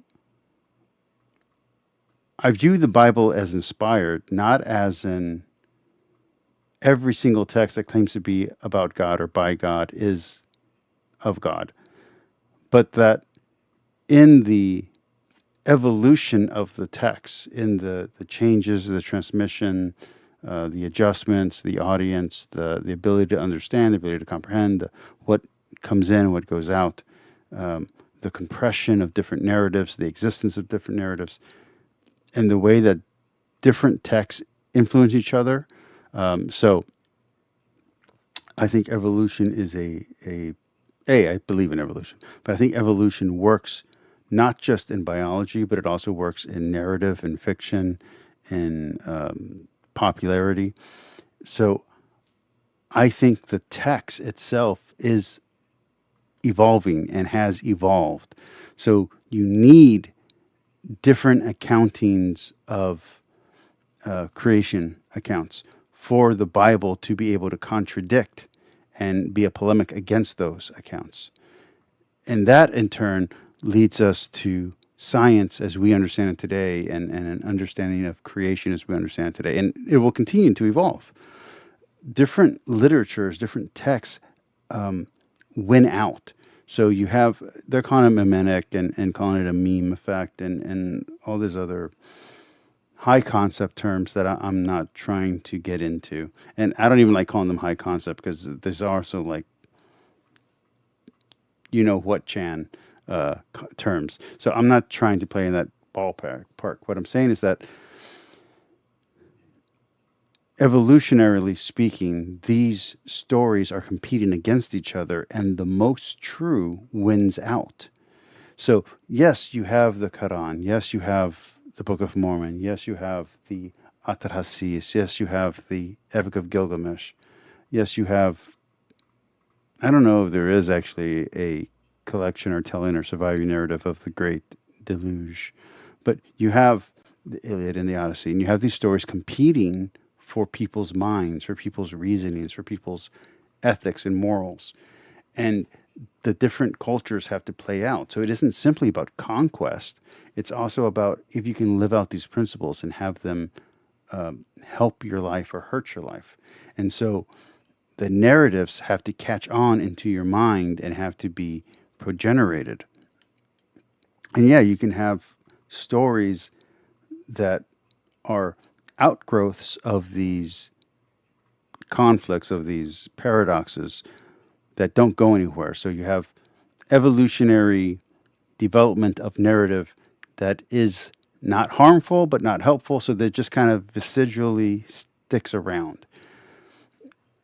But you have other parts of the narrative that are extremely important to survival, and that becomes the story that everybody tells, because that's the story we need to survive, and that's the story that this document, that this narrative, that this oral tradition needs to propagate itself. So that becomes the dominant narrative, the dominant myth, the dominant story, the dominant legend, the dominant whatever. And the other ones die off because they can't propagate. Yeah, they might have been popular for a while. Yeah, the dinosaurs may have ruled for a long time, but they died out. And a new narrative has to come in to fill the gap. So yeah, for a while there, the Mesopotamian myths were super powerful. For a while there, the Aztec and Mayan and Cherokee myths were really powerful. But then the Christian myth comes in and destroys all these narratives, not just because of weapons and conquest and disease, but because the super narrative that's, again, super condensed in the Bible, in the Gospels, is greater than the narrative being extolled by the indigenous people that are being influenced by this. And I don't just mean the indigenous people of the Americas or the Aboriginals of Australia. I mean the indigenous people of Dacia, the indigenous people of Latium, the indigenous people of Gaul, the indigenous people of Britain, the indigenous people of Norse, the indigenous people of Russia. The Christian narrative is so strong and so evolutionarily fit that it wipes out the other narratives. It suppresses and destroys the other narratives, regardless of conquest. So I think that's incredibly important, how the different manuscripts themselves and the different traditions within Israel would have been fighting with each other to become the super narrative that becomes so powerful.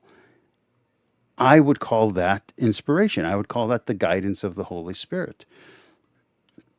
Jordan's going to go a little bit closer to that claim. Dawkins is going to deny that claim, but still use that definition of what it is, and he's going to find it extremely interesting. And this is what I've been arguing on my channel for, like I said, I've been on here for 11 years. I've been talking about religion for 6 years, 7 years.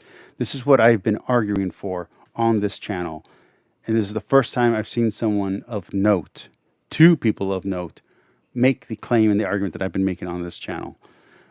So even if I'm never famous for it, even if I never get credit for it, I'm glad that these two people are expressing something that I have been frustratingly screaming about in the desert of only a few viewers per video for years. DNA is a very excellent replicating entity, whose replication and selection has given rise to the whole of life on Earth. I wanted to make the point that DNA is not the only possible replicator you could imagine. Right. There might be there probably is on other planets, a different kind of replicator, not DNA. And then I thought, maybe we don't have to go to other planets. Maybe there's another replicator staring us in the face, the virus of the mind, something that spreads not by DNA replication, but by imitation from mind to mind. So it could be I don't like that he labels it a virus, but that's fine. That's his understanding of it, and I'm not going to try to argue semantics right now. I just like the fact that they're talking about a thing that I've been promoting, and these are legitimate scholars. They're not like me, who's just, doing my thing based on inference and intuition. A fashion in clothes, it could be a musical style, it could be an accent. And I've had arguments with B.S. Lewis on this. I've had arguments with Gar on this. I've had arguments with, Godless Cranium did a takedown video of me saying exactly what these two luminaries are going to say, are already saying right now. Accent, it could be a children's game that spreads through school. All these things are replicators which spread by a non-genetic means and might therefore potentially be the basis for a form of Darwinian selection. Yep. Darwinian selection would be popularity, the spreadability of an idea. The longevity of an idea? Yes, longevity of an idea, the spreadability, the fidelity of it, of the idea. How about the grip of motivation by the idea? Like, would you expect? Yes. Okay. That's a possibility. And I would even concede that an archetype might be one way in which certain memes might spread more than others. It might be compatible with a Jungian archetype. So that's my answer. And this is, again, when you go back to my videos, my series, I think it was a 7-part series on the soul. When I was reading, when I get to the Jungian archetypes, you'll see that I say the same thing. To the question, it was coming at it as a Darwinian and wanting to make the point that DNA probably, having spent the rest of the book stressing the gene as the unit of selection, I want to make the point that it may not be the only one. Okay, so that's what I understood from your work. So it is on that grounds that I saw the concordance between what you were doing and what Eliade was doing in his investigation into the spread of religious ideas. I like what you described is what I understood. Okay, so let me ask you another question about that. Okay, so could you imagine a scenario where a meme had sufficient functional adaptive significance so that the individuals who acted it out gained a reproductive edge? Yes. Okay, so then you could imagine a situation where there was... Which is, again, an argument that I've debated. I've debated it on Gar's channel. I've debated it on other channels. I didn't have this language. I didn't have the language of meme. I didn't. But I've argued this point. So I'm very pleased at this, at this video coming out, at this argument happening.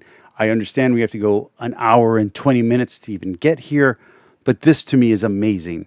This to me is everything I'm interested in with the Bible. This is why I say the Bible is true. This is what I mean by inspiration. This is what I'm talking about when I'm talking to people on my channel. This is why I enjoyed reading Maps of Meaning and why I hate reading 12 Rules for Life 2, the second book that just sucked, Beyond Order or Beyond Chaos, whatever that was. That book sucked. The 12 Rules for Life was amazing. Maps of Meaning was amazing. And Maps of Meaning, again, like I did in my review when I said that it was a good book, it's like it wasn't presenting anything that I already didn't know, but it was presenting it all together. And I was greatly appreciated for Jordan, but I thought that Jordan didn't go far enough. And he finally gets to the statement that I wanted him to get to in that book here in this video. I think I've got this right, a Baldwin effect between the meme and the genome. Yes. Okay, so then could you imagine an effect where the heroic hunters of the past who decided to cease acting like prey animals, maybe when they got rocks or sticks, were acting under the impulse that facing down the predator was the appropriate strategy? Because I was thinking about this reproductively. Well, so you're projecting the idea of the meta predator or super meta predator, because you need to be ready for all possible attacks, especially when you don't know what attack it's going to be. So you need to be able to fight the super predator. You need to be able to fight all aspects of it. So you can't just be ready for the flood. You have to be ready for the fire. You can't just be ready for the fire. You have to be ready for the ice. You have to be prepared for all conditions. So you have to create the super predator, the super enemy. You have to, as I said, with my narrative of how I think Exodus came about, you're not just talking about Egypt. You're not just talking about Babylon. You're not just talking about Hethia. You're talking about every superpower that you're up against, and you're compressing it, and you're compressing these important historical narratives that you think you need to survive into one story, and you're creating a meta-narrative within the text that then can be conflicted with new accounts. As new information rises, as new books come about, now those books now we've lost the battle, so this meta-narrative for this super creature that we're fighting doesn't work anymore because society has changed. Now the weapons have changed. The material that we're using to build has changed.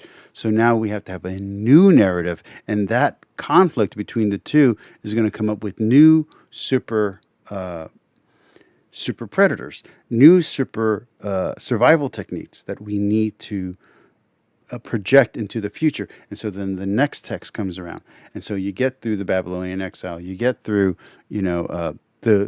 that's why you need to include the deuterocanonical books in the biblical narrative for the biblical narrative to do what it's supposed to do, because you have to be able to counter the Hellenistic influence that comes in and sweeps over all of Mesopotamia. Okay, so how do we counter those kind of philosophical ideas and this kind of perversion? Okay, this is how we do it. We do it this way. Okay, so now that conflicts with the other versions of the story, and now through this narrative we go again. Now Rome comes in, and Rome conquers, and Rome's a completely different beast. So how do we handle Rome? Okay, we can't handle Rome with aggression. Aggression doesn't work. We lose. How do we handle it? We fight it with love. with radical love, radical acceptance, radical forgiveness. That's how we conquer the empire. And that is indeed how the empire is conquered. Christianity eventually conquers and destroys the Roman Empire and submerges the empire. What's left of the emperor becomes the pope. You know, like that, the office of Pontiff Maximus becomes the pope. Like that is Christendom. You need this meta narrative, and yes, it expresses itself in real life all the time. Like, you know that women are hypergamous. They like men cross-culturally about 4 years older than they are. The most fundamental female pornographic fantasy involves vampires, werewolves, pirates, surgeons, and billionaires. Dominant men who are capable of standing up to predators, who can be brought into an individual relationship. Okay, so that's the fundamental reproductive story meme that seems to drive women. It's allied with the hero myth.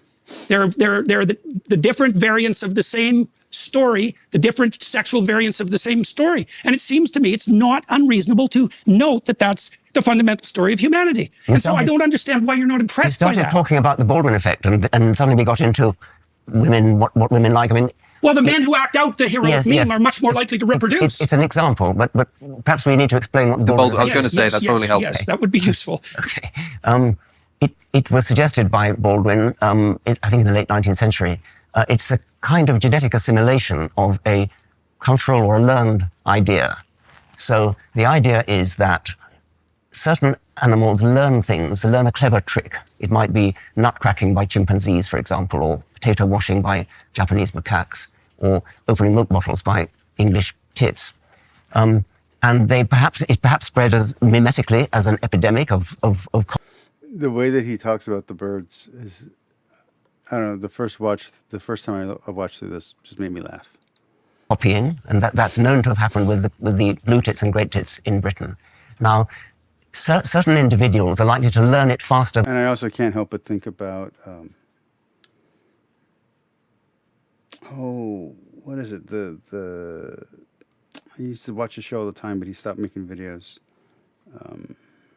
Simplicity or something like that, where it was animated. It was fun. It was a comedy thing. Anyway.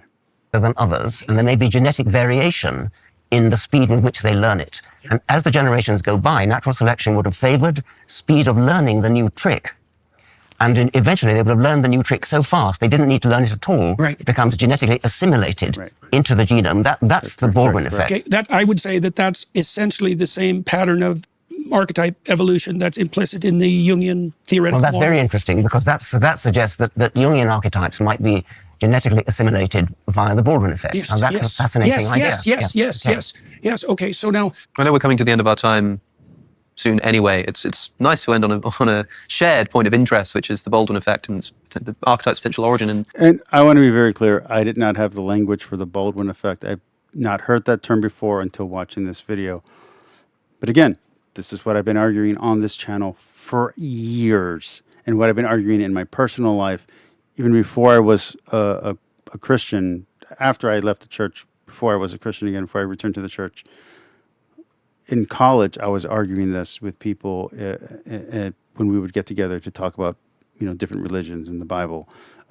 When I was a personal trainer teaching martial arts, when I would get together with people who wanted to talk about what the Bible was or wasn't, this is the conversation that I would be having. So I'm glad that it's finally happening out in the public and someone's going to hear this and react to it.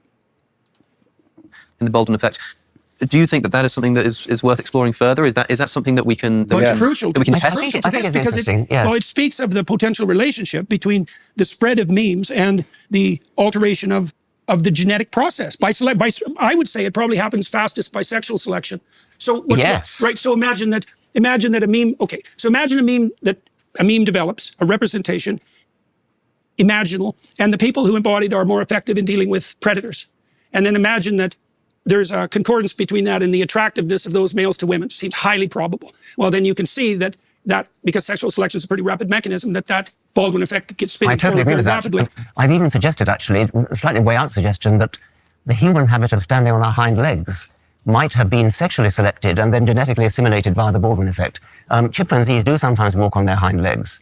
Now, if for mimetic reasons that was sexually attractive in our ancestors, so it's display spread issue? as an epidemic of sexual display, then natural selection could have favored those individuals who were best at standing on their hind legs, genetically speaking, and then it would become genetically assimilated. This sexually selected mimetic effect could have been genetically assimilated and given rise to the genetic tendency to And let me relate this to orthodoxy. So Dan McKellen and the other scholars are going to argue that orthodoxy isn't really a thing, that it's something that gets developed later. But I think orthodoxy is exactly the dominant form of Christianity that has to be developed based on selection. Let's go back to sexual selection. So women at a certain time, because women represent nature here, women at a certain time are going to want a man who's monogamous. We got classical theology. Want a man who's loyal. Classical theology. We want a man who's honest. Classical theology. Want a man who's who's strong, who can protect. Okay, so what does that mean? They want a man. So all these things that they're selecting for are going to be represented in ideals in Christianity, specifically classical Christianity, classical theology. And so that's the version of Christianity that wins out, because that's the version of Christianity that is promoting the ideas that are being selected for by mate selection, by cultural selection. So this is what's developing. The orthodoxy is orthodox because it's true. Why is Christianity true? Why is Catholicism the one true faith? Because it reflects reality on a meta, or in this case, a meme level. These are the ideals that women are selecting for, so therefore they're the ideals that will be propagated in society, which is based on the confliction and paradoxes that arise and the new conclusions that must be drawn out of the narrative, which has now become a meta-narrative, which is super condensed of different narratives and beats out and destroys what we would call false narratives or false religions that cannot compete, that cannot help you survive once they've come into conflict with Christianity. Orthodoxy always wins. Walk on our hind legs. So I remember what I was going to ask you about this. So imagine you have a situation in the biblical narratives where the idea of sacrifice is dramatized and ritualized. So it's acted out. It's not exactly understood. It's dramatized and acted out. Well, I believe there's a concordance between the probability that that sacrifice would be offered and the ability of someone to forego gratification or to work towards a future end. They're the same thing. And the ability to forego gratification, which is associated with cortical development, is a great predictor of future success. Let's say future, because we know, for example, that trait conscientiousness, which is something like the ability to delay gratification, is the best predictor that isn't cognitive of long-term future success. The ability to sacrifice the present for the future is a hallmark of a strategy of adaptation that's going to propagate down the generations. That's interesting. As a Canadian, you probably know about the potlatch phenomenon. Yes. Where Never heard of this before. Never heard of the potlatch. So a great sacrifice is a social display. Destruction of one's own property which is a form of sacrifice. Destruction of one's own property is a mark of prestige. Right. Well, it indicates I know those communities, it indicates two things: your willingness to distribute generously to the community, because you're a big man if you can do that, but also your faith in the process by which that wealth was generated. So I've given up everything I've owned 3 times in my life. I'm right now in the 3rd time or 4th time in my life that I've done this, and everything always comes back. Every time I've given up all my possessions, all my money, whatever status I've had, every time I've thrown it away, it's come back. And when it comes back, I'm always doing a little bit better. Now, the money is not as easy to come back every time. Every time it's a little bit harder to get the money back, I will admit. But other aspects of my life do improve. And this can be seen as vows of chastity, vows of poverty, or giving away your wealth. And your faith in God, or your faith in the system, or your faith in your abilities, however you want to word it, I would call it faith in God, that He's going to take care of you, that He's going to provide, is that, okay, so all this is going to come back. I will make this sacrifice now, but in return, all this will come back. This is not prosperity gospel. This is not like wishful thinking. This is, I have faith that I will survive and that God is with me, and I'm going to follow God's principles. And if I live out these principles, these things will happen, and they will happen again and again and again. As long as I live out these principles, this is what happens. This is the mathematical consequence of doing these actions. So good. See, I think And that's women what I call truth when it comes to the Bible. use wealth as a marker of sexual attractiveness, not because they're interested in wealth, but because wealth is the best single predictor of the ability to generate wealth. And the potlatch is that kind of manifestation. It's like, yes, I have all this stuff. I can give it away and burn it, and I can make it again. Because it isn't the wealth, it's the capacity to generate the wealth, right? It's a process or a spirit, you could say, if you wanted to get metaphorical about it. And hearing that made me reevaluate the way that I view who my father was when I was growing up. Because my father turned $100 a month of my mother's, I don't know what to call it, Social Security check that I would get as support for me into a massive house, into investments, into money for the family, his family. So he did amazing. So my dad had very great ability. So when I would wonder why, maybe this sounds a little cruel, when I wonder why women would find him attractive, or anyone anyone really likes him so much, well, it's because of his potential to earn, his potential to produce, his talents and his abilities made him attractive as a person, made you want to be his friend, made you love him because of what he could produce, because of what he can do. And I never thought of my father in that way. So that's a very interesting thought here, that maybe sexual selection is selecting for potentiality, not just simply status, but potential future status and resources. So there's this remarkable concordance between not your just work resources you currently have. So the easy argument, the red pill argument, is that they're arguing women are selecting for the resources you currently have. But based on my relationship with my wife and what was just said, and my reevaluating of my father's life that I did today, I would say that yes, it would make sense that women aren't just looking at women aren't simply hypergamous in the sense of, in the red pill sense of, oh, I want the guy with the most stuff now. They want the guy who's going to have the most stuff in the future, and not the most stuff, but the most stuff that is relevant to their lives, that will help make their lives better, so that they don't die alone, so that way they don't starve, so that way their children have futures, so that way their children's children and great-grandchildren can have great lives and prosper and survive. So it's the gene trying to survive, and the gene, the structure of the mind, the way it's evolved, is saying this religion is true because this religion will help me survive. This narrative is true because this narrative will help me survive. and these works that I've been investigating, like I said, no one knows the two literatures. And so it's very frustrating in a sense, because I understood your concept of meme, I would say, in exactly the way that you just laid it out. And I thought, this is exactly what I've been studying. There's these fundamental narratives, and the people who embody them. Look, the heroes in the theater, they're actors of a narrative meme. They're obviously attractive. People flock to watch them. You know that if you take Vervets and you show them pictures of... Okay, guys, well, let's let him finish his thought, and then we're going to go ahead and call it a night. We're not going to finish the whole video. We only watched a little section of it. I hope that tonight was fun. I hope everybody had a good time. Let's let him finish his thought. We'll stop it there. We'll do the outro, and then we'll do the outro music. The other Vervets in their troops, they spontaneously gaze longer at the higher status Vervets. Right, it's exact. So imagine this, in the human society, is you have people who act out the appropriate meme, let's say, which is something like a meta strategy for dealing with predation. It's something like that. And I think this still works with subcultures. So when I was goth, I wasn't perfectly goth, so I didn't fit in exactly right with that group. When I was, when I was different things, because I think your status is reflective with how much you match. Emma used the term that they're using, the meme.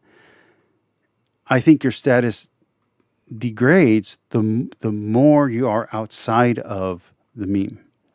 So if you're a football player, but you do a lot of artsy stuff, even if you're a great football player, you're not going to be high status.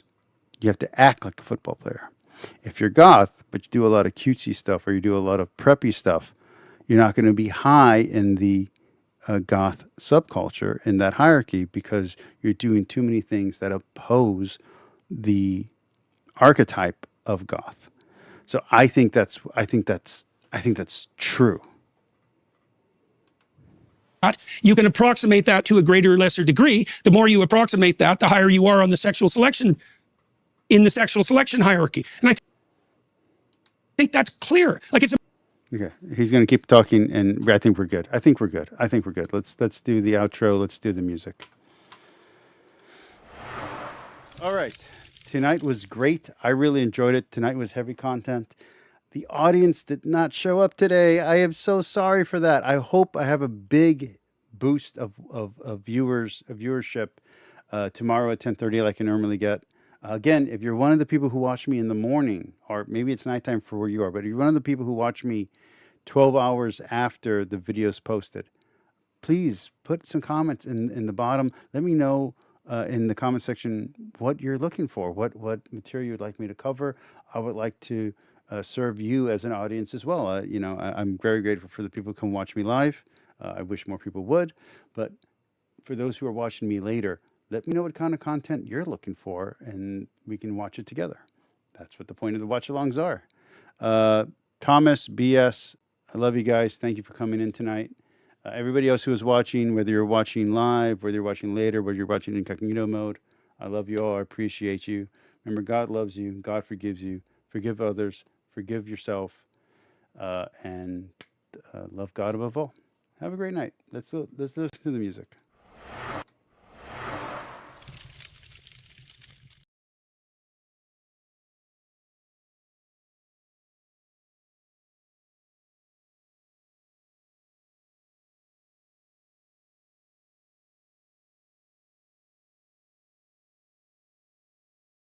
This clown.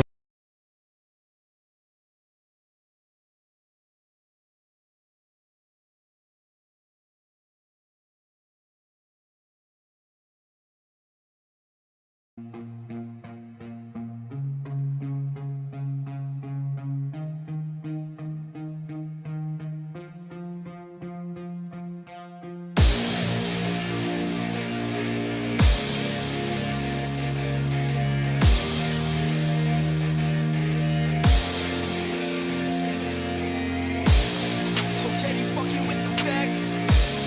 So are you ready for the best? Said, are you ready for the best? Let's go. Yeah, I said I got this, I'm in it. I'm hella filthy, so I got this, I'm winning. I'm not a quitter, so I'm not fucking quitting. Just try to stop me and you'll drop dead missing. I'm on my way to the top now, listen. I ain't never gonna stop, too driven. I ain't never getting lost, got vision. I'ma make this shit hot.